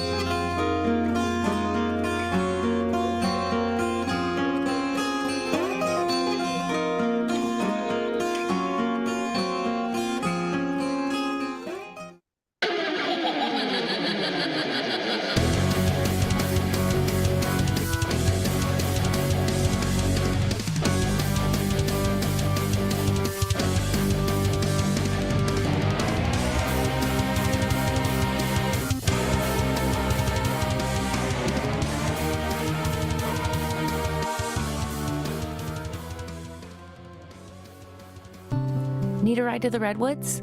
Anyone with a disability is eligible for transportation services to events within Redwood National and State Parks provided by Redwood Parks Conservancy. Transportation requests require 24-hour advance notice and are provided on a first-come, first-served basis. Call 707-564-7388 between 9 a.m. and 5 p.m. or email transportation@redwoodparks.org to make a request. Visit redwoodparksconservancy.org/transportation for more information. Would you like to get out of your comfort zone? Would you like to change things around here for the good? Join Humboldt County Teen Court. Teen Court is a restorative justice program. It is a real court run by teens for teens, including teen judges, attorneys, and a jury. We help first-time offenders rather than punish them for punishment's sake. Teen Court helps youth stay out of the juvenile justice system. Teen Court is a place to gain valuable life skills and make a positive difference. Teen Court helps youth from all over the county. Side effects may include increased community service hours, feeling a sense of purpose and belonging, becoming a larger part of the Humboldt County community, increased knowledge of the judicial system, and having killer letters of recommendation to slay your college applications. For more information about how to join, email hcteencourt@bgcredwoods.org.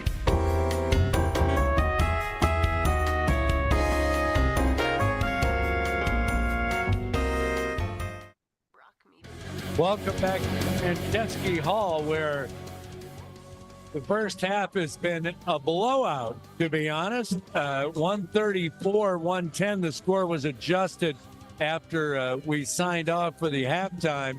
The Redwood Rollers ahead of San Fernando Valley. This is the second game of a doubleheader. Root Force won the first game, 136-129. We're having the opposite experience here in game two. The awards were given out for outstanding players in the first game, and some of those players for the Redwood Rollers played as Root Force in the first game and are playing in this game and have been outstanding as well. So it's a great night of execution for the Humboldt Roller Derby. So we're getting ready to start the second period. 30 minutes between now and the end of the season for Redwood Rollers, and it's Knight Marin who is pushing forward and breaking through almost the stranger danger, the last roller to get past, and Mad Plow is the jammer for Humboldt. Knight Marin scoring some points for San Fernando. I don't know if San Fernando's got it in them to catch up in this game. Oh, what a job by Mad Plow, jumping over and cutting the corner. And good Sasha Thrash knocking out Night Marin on the outside there. Mad Plow coming up for their second time around the track. So both teams scoring on this sequence, and then an inside move by Night Marin is doing a great. Night Marin, right? That Night Marin hasn't called off the jam, but maybe it's just a strategy to get some points and keep the clock running. Yeah. You know, Mad Plow disease really excels at those apex jumps. It's pretty cool to see. Oh, it's incredible. I think that's one of the most incredible sights you see in a roller derby. So Night Marin finally calling out the jam. You're listening to KZZH 96.7 Eureka Community Radio from Access Humboldt. And the jam, look at that, a 23-point scoring jam. We haven't seen one that has had that many points all night. 12-11, you rarely see a jam like that where it's so even and so many points have scored, 146 to 21. Well, and I didn't happen to see, they may have had somebody in the box. So if they have a skater who's gotten a penalty, sometimes a jammer will continue to draw out the jam without calling it off to get the, their strategy in it, to get their blockers out. Chakra Punch is broken loose. Meanwhile, Pterodactyl is still hung up by the Humboldt defense. Chakra Punch coming up on the pack and trying to score some points. Met hard. And then breaking through on the inside. My goodness. Met hard at the point of contact, but then breaking loose. Great job by Chakra Punch to get some points. And now coming around to here at turn one, getting ready to try to score some more. Going against Mountain Mel and pushing against the San Fernando Valley defense. Meanwhile, the panty has been passed from Pterodactyl to Gunnar Ginzu. Gunnar Ginzu. Yeah. But it was called before Gunnar Ginzu could make any And that's points. too bad. I know. All that work getting that panty back on your helmet. It's so much work. It's just. It's I got to say, as always, I'm rooting for my own team, but I'd love to see a little bit of San Fernando Valley action. Now we're seeing mod behavior. I'm rooting for a running clock.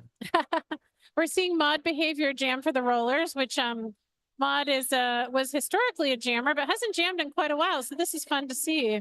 So mod behavior, a great breakout right off the front and called to the penalty box, meaning that only the San Fernando Valley team can score now with the jammer in the penalty box and then falling down.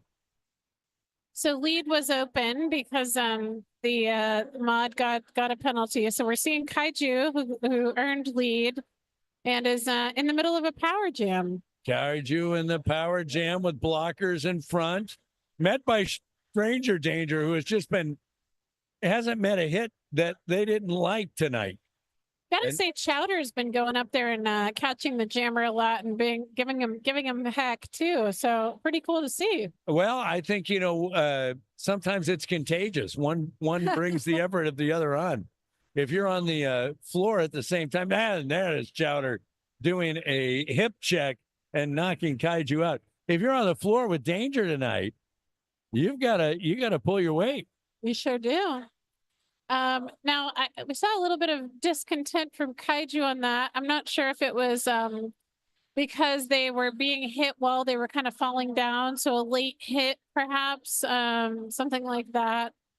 There was not an official review though. So we're 154 to 26. You would think that there would be some exasperation with the situation. For sure. It's hard to be in that position. Has that happened often to the rollers? Not this season. Not this season. It's happened to the Roots in my time skating with them. I can't think of a rollers game that was that where the score was quite that different. But I've certainly been in games like this, and you just try to give it your best and stop thinking about the score and focus on playing the best roller derby you possibly can. Now, have Humboldt ever played Rose City? Have they ever played the Portland team? No, We might be able to play Rose City's B team. They have quite a lot of teams as part of their league. We're just not in the same echelon of roller derby yet.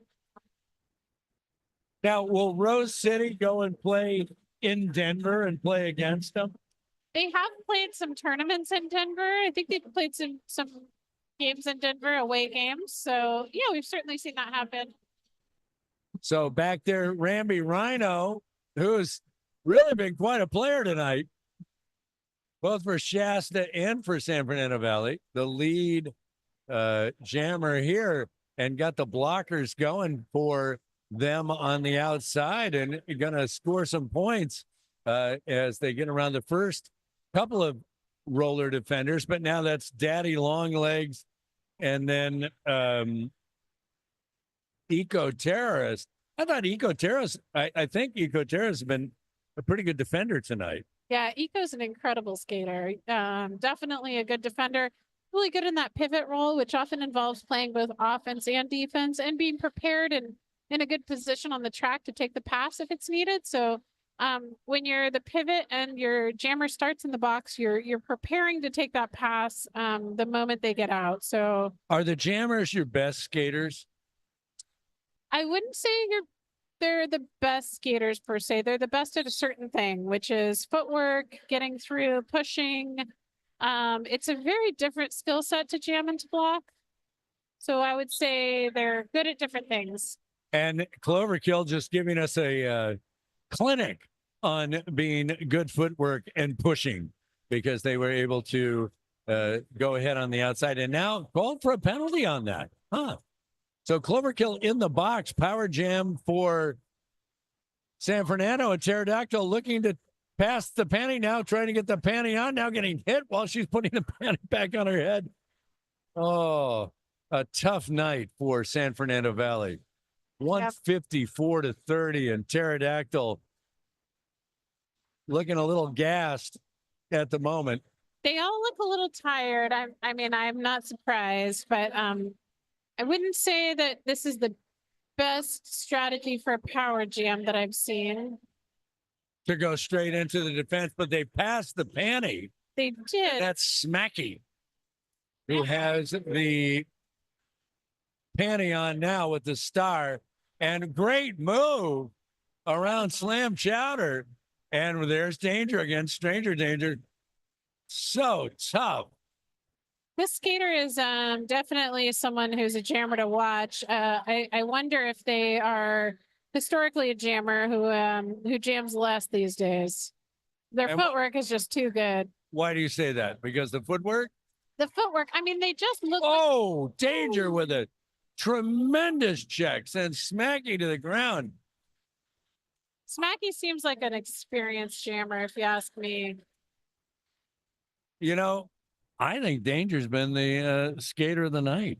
I really do. Well, Danger just got MVP from the other team for one of the first game, so that was well deserved. Well, that could have been an inside job though, since they used to skate for Shasta. That's true. I think Danger earned it. I do too. I think they're earning it this game too.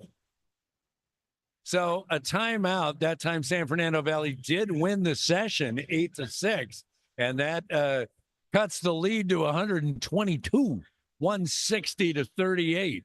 That was actually a pretty good jam for them. Good way to control the points during the other jammer being in the box.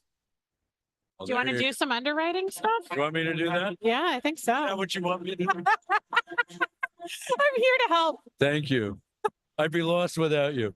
The broadcast is underwritten by the Speakeasy Bar, a New Orleans inspired custom-built bar, seasonal craft cocktails, local fresh ingredients, live jazz, blues music, and more.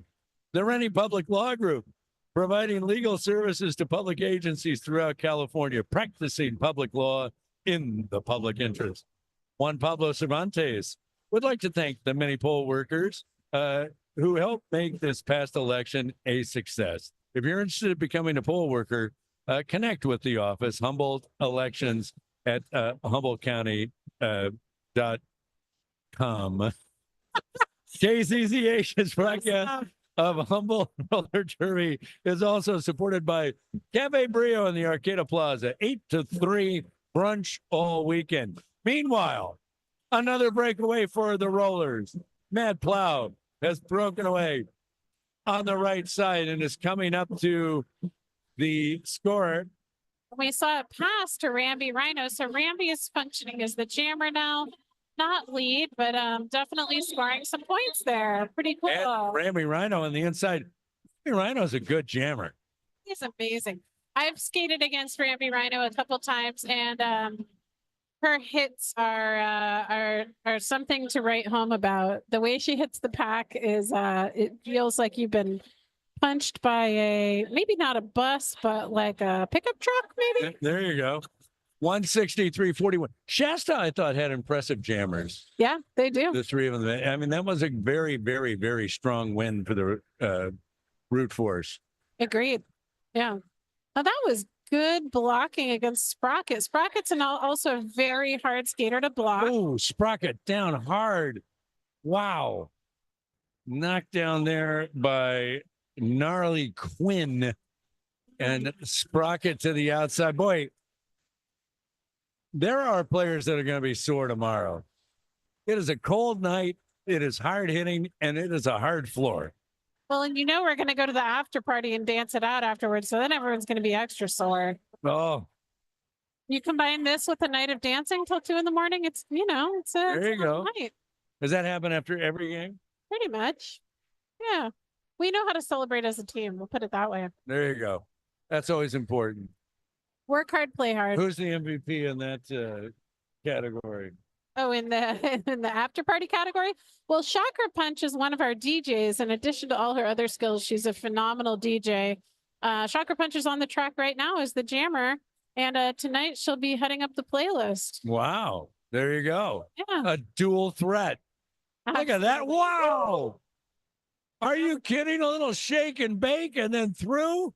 That was incredible footwork. That was amazing. Now, how do you practice that? Chakra has taken workshops and clinics with a lot of really incredible jammers. And has really got taken out there by one of Night Marin. Night Marin has played very well for Night Marin has been the best player on the rink for San Fernando Valley, I think. Night Marin's a great skater. I love seeing that. Those hits that the jammer thinks they've gotten away and then they get swept out. It's pretty cool to see. Well, I've noticed that tonight with the blockers. What has impressed me in the game with Cherry City seemed to always be in front. It was head on head. It was face to face, so to speak. Sure. Because of the way the strategy that they employed. What I've seen tonight is these tripods, and then as the jammer seems to be getting around, there's this sliding down and kind of this pursuit that has occurred that's been outstanding. You're doing that tonight? Yes, great athleticism by, I thought, Shasta and Roots, and I think these two teams, even though San Fernando's getting hammered here, I think they've done a good job making contact, and they really have. Yeah, they've right now sparks for the Rollers, and it's Ramby Rhino really doing yeoman's duties here for both squads tonight, working as a jammer. I think that one thing, though, is that Shasta had their full complement of team, and Humboldt's had their full complement of team. Maybe San Fernando hasn't, because I don't think that San Fernando's teams has had the depth. Maybe, obviously they didn't bring enough players. They didn't borrow players, but they haven't had the depth that the other three squads have had tonight. And the depth has really been impressive as far as the energy defensively.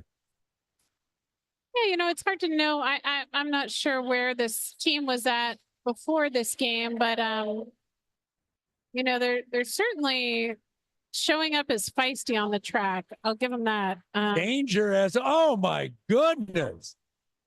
Danger, stranger danger as the jammer, and it's been kicked up on level miles per hour wise. Look at this movement.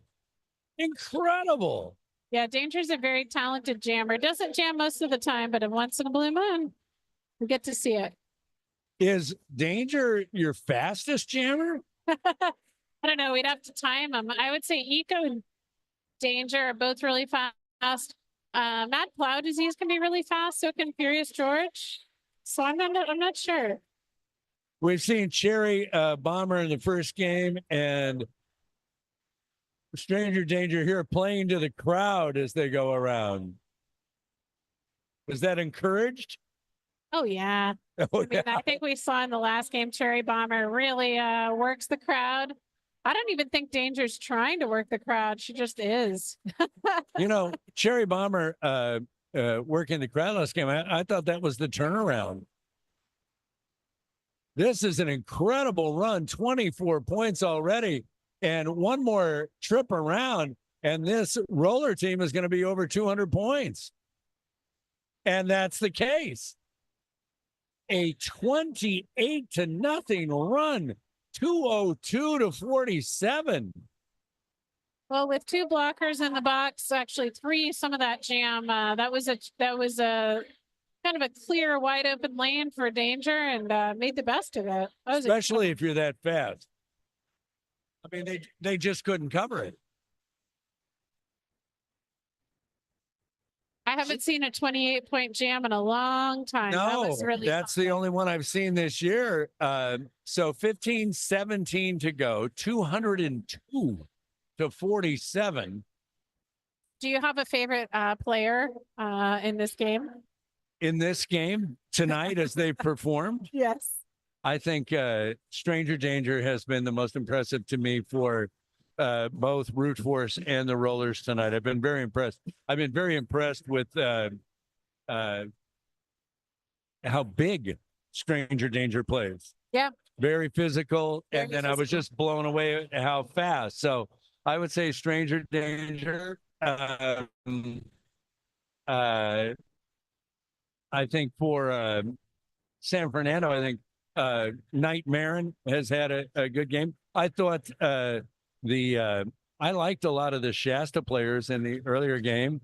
Yeah, they're pretty awesome. They are good. I've got to say this player number 480 from San Fernando Valley, the versatility there, great blocker and a really good jammer. Smacky. Yeah, pretty cool. And you know, I've been very impressed by Night Marin, and you know, they've got a hard-hitting team. They do have a hard hitting. It's pretty impressive. So 210 to 47. I also root for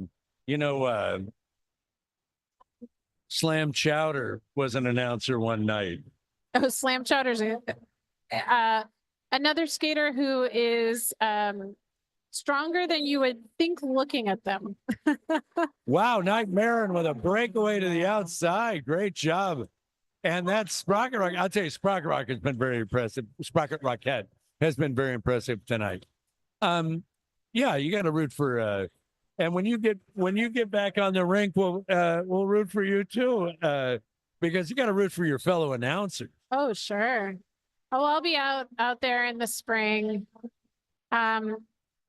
We also have open scrimmages. They're open to the public. So we'll be having our next one on, we'll have one in November next week that I won't be at, but we'll have one on December 19th. So if anyone's hankering for some free derby right before Christmas, and then the ticket. So tell us, how do you just show up at Franceschi Hall at game time? Yep, at 7 o'clock. We have the first whistle. Wow, great hit. Sprocket Rocket taken out by Glitter Von Hitter. Yeah, Glitter Von Hitter. Oh, and here's Night Marin back. I think temporarily went to the box there. A little bit on the penalty box. It's mayhem out there. Yikes. Sprocket doesn't look like she's having the best time right now, but she's certainly performing admirably. Night Marin doing the job. Ooh. Oh. And that's interesting because blocking that time and taking Sprocket Rocket down was the jammer, Rammy Rhino. But Rammy Rhino looks like they like to mix it up a bit. Yep. Ramby Rhino is a really well-rounded player. Sprocket got a penalty actually for falling on somebody. That's seemed unavoidable, but they did get a low block for falling on somebody. I was going to say that's a tough penalty. And then spun out in corner number 2 is Night Marin. The jam is called 12-10 that time, 14-10. Yeah, can't speak too fast. The Redwood Rollers now up to 224 points, 224-57, 11:41 to go. Can San Fernando get triple digits? Hope so. Is that tonight's wager? You know, they've got 11 minutes left. I will say roller derby is a funny game. Kind of anything can happen. So it's possible. Not sure I'd make that bet though. Okay, here's Sprocket coming back from the penalty box. Sprocket back from the penalty box, and there's just a difference with Gunnar Ginsu. And one thing that I've noticed with San Fernando is their jammers just haven't displayed the speed that we've seen with the Redwood Roller Jammers tonight.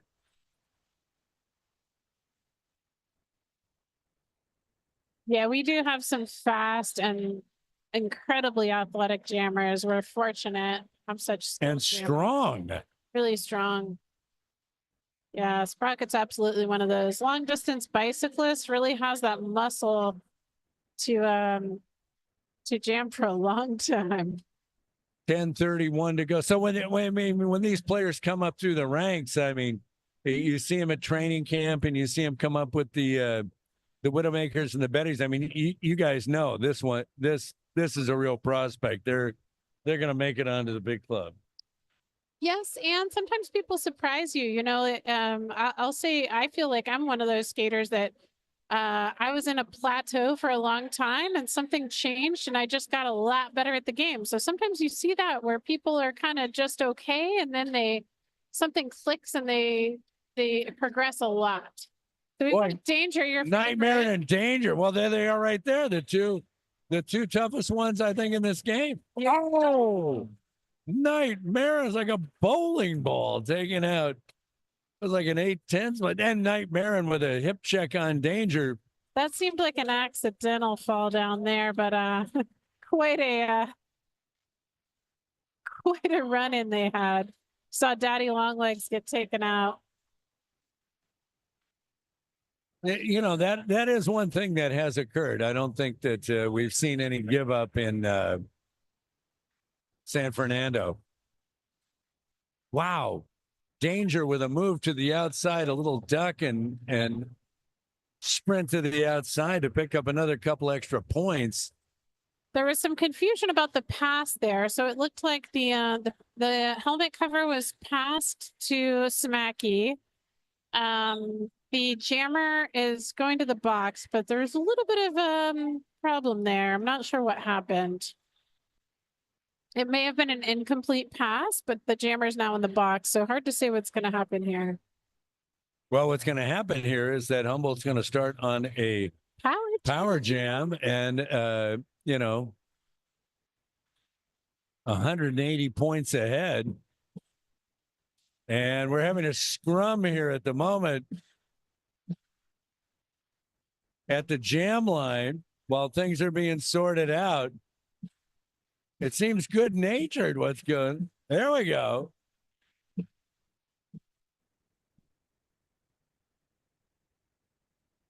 Now, are most teams this good-natured? Oh, yeah. I mean, I think it's rare. Every once in a while you get someone who's got a little bit more of an aloof personality as a team.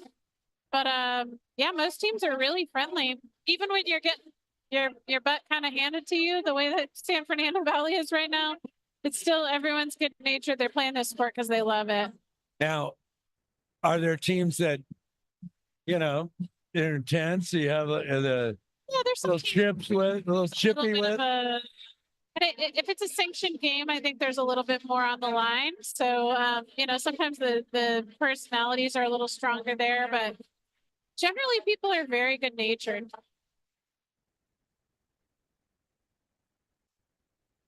Now, will San Fernando Valley and Shasta come to the party tonight?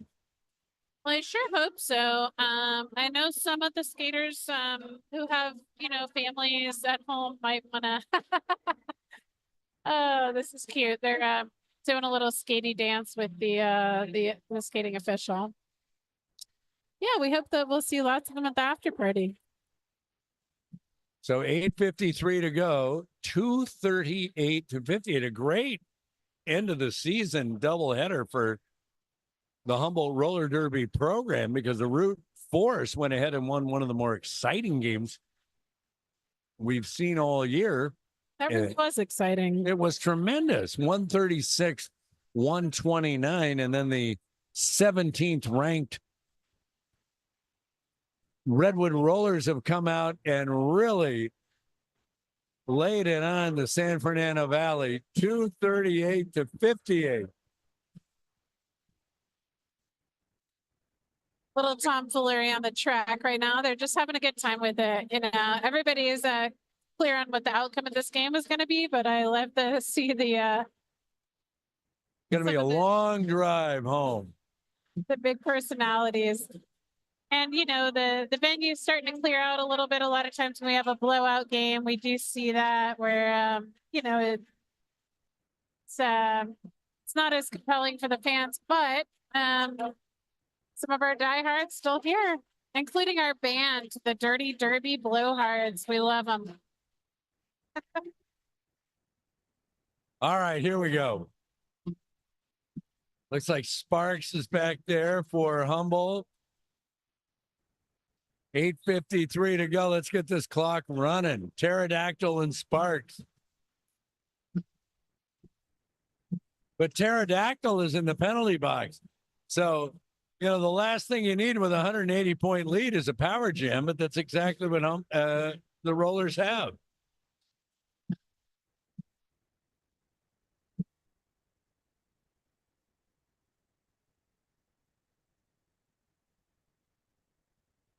So Sparks. Good blocking from number 24 there. Good blocking from Xena Warrior Skater. And here comes full strength again now. Pterodactyl meeting the Humboldt line head on and pushing through, but stopped by number 64, Destroyer.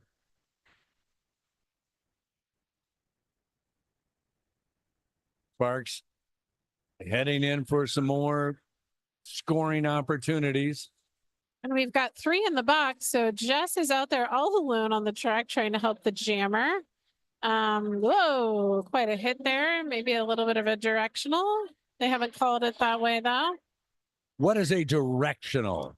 That is going the opposite direction from gameplay. So if you hit someone and you're moving backwards, on the track, that is not allowed, but it has to impact gameplay and the officials have to see it. So it's a little tricky. Sometimes it doesn't get called and sometimes it's not determined to be warranted. Is it sometimes, is that a trick you might have in the bag in case you need it? I don't think anyone tries to get directional. Sometimes you go to counter hit someone and you think they're not going to go flying and then they do. So it's never intentional, but it does happen that you get those penalties. I wouldn't say anyone tries to do it. And breaking loose. Wow, I Rhino. cannot believe the energy of Ramby Rhino tonight. That's a skater with some strong legs. It's incredible to get hit by her. And Ramby Rhino taking on blockers head on and spinning and staying in. Finally knocked out. And Assessed a track cut, I believe. Going to have to be in the penalty box or a power jam for Humboldt, or it would be a power jam for the Rollers, except both. So we've got Chowder wearing the jammer. But both of the jammers were in the box there for a moment. There's Chowder with a chance to be a jammer and doing a great job and moving to the inside and breaking those. Oh! Wow. Night Marin is just that.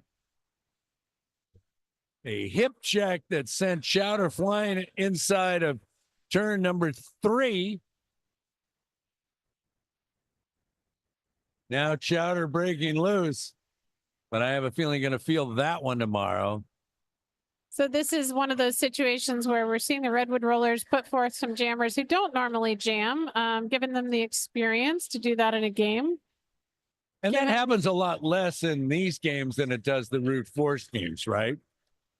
Yeah, I would say if there wasn't such a substantial lead, that might not be the strategy, but you know, this is probably one of those why not situations. Chowder's someone who often wears the pivot helmet cover, so could be a jammer, and this is good experience for Chowder.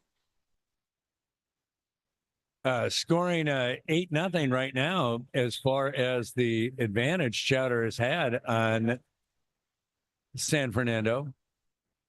It winds up being 8-4, and the score goes to 257 to 66. Have the Redwood Rollers ever scored 300 points? Yes. They I've have. seen a game where it was over 300. 300 points. Yeah. Probably not tonight. 4:32 to go. This is not a terribly uncommon type of point spread, though, for roller derby. You do see this. Chakra punch taking Smacky down and now being called for a penalty.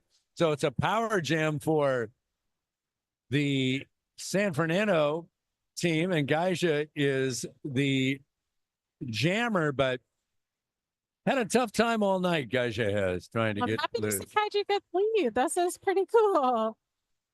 Kaiju, that's the correct. If the other jammer hadn't gotten to the box, hard to say what would have happened, but cool to see them getting lead. You're very nice. Oh, I am nice. I'm a nice person. I just love seeing these athletes. Everyone brings something a little bit different, you know, to the game. And it's just cool to see people thrive at the thing that they're good at. And we're getting a chance to see that from Kaiju. Kaiju is a good, strong pusher, strong legs, good tenacity. I think tonight, jammer-wise, has been less of a straight-ahead pushing jammer night and more of a breakaway jammer night. I could see that. Yeah, a lot of folks with good footwork to get through on those lines, you know, make it really zippy. Outstanding last efforts. Now, I mean, are there players that are bummed that this is the last game of the season, the last bout? I mean, would they like to have the year-round kind of thing? Another one in early December, perhaps. You know, we're going to have a new group of skaters graduating from training camp in a few weeks. So, you know, this scheduling allows us to get them into a few scrimmages and, you know, into the mix before our next our next bout in February. So we might see some new faces on the track. So the timing is sort of intentional to let those skaters come up to speed. Sugar Rush is now the jammer. Well, Sugar Rush is a very fast skater as well. Not able to see that full speed right now, but once Sugar gets out, you'll see what a fast skater we have there. Little shake and bake to get around, and now in the wide open. Yeah, they are very, very fast and have a long history as a jammer, a lot of experience as a jammer.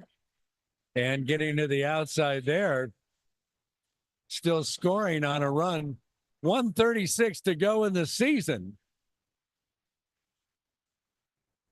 Sugar Rush taking on the San Fernando team and then knocked out by Scorn Trooper, who played with Shasta in the first bout.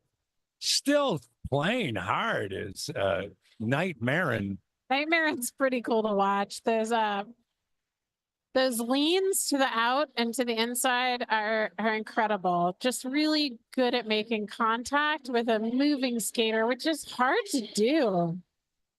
The panty has been passed. Divide and stomper. Divide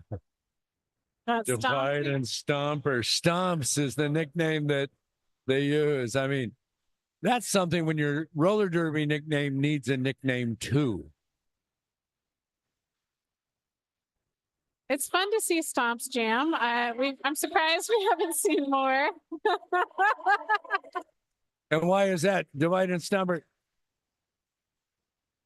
I love the showmanship. Do you know divide and stomper? I don't know. I just having seen a couple of those passes, it seems like Stomps is a really good jammer. So who knows? I'm not sure what their strategy is and why they're, playing certain jammers more than others, but we're seeing a bit of a mix up here at the end of the game. And we are. This is the last jam of the period, jam number 19. It's Sprocket Rocket, who has been incredibly impressive the last jam for Humboldt. And it's going to be number 24, Xena Warrior Skater for San Fernando, Sprocket Rocket. Do you think it's Xena Warrior Skatress? Oh, I think that might be it. I think it's a little bit of a joke there. I too have a hard time with the size of that. Oh, I know. I had to look at it close. I'm with you, Paul. Oh, come on. Danger, tying up Xena Warrior Skatress, of course. It's danger. And that's it. That's the final.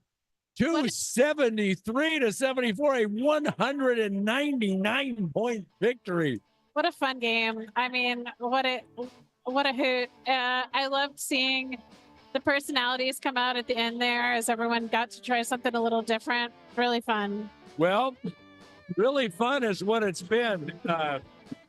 Be sure to appreciate having the opportunity to call the games. I want to thank all of you for joining us on this live broadcast of Humboldt Roller Derby. My color commentator today, Braun Luke Picard. The executive producer, Matt Knight. Our broadcast engineer is Nate Dogg. Theme music, Ring Crash. Did you know you have theme music? Yeah, I love it. It's an original written by Thomas Chen. Yes. I've heard it. It's incredible. Thank you to our underwriters this season, Cafe Brio, Rene Law, Speakeasy Juan Pablo Cervantes. We'll be back next season. I'm your broadcaster, Paul Bersu. KZZH is community radio from Access Humboldt. Thanks and goodbye. Rock me.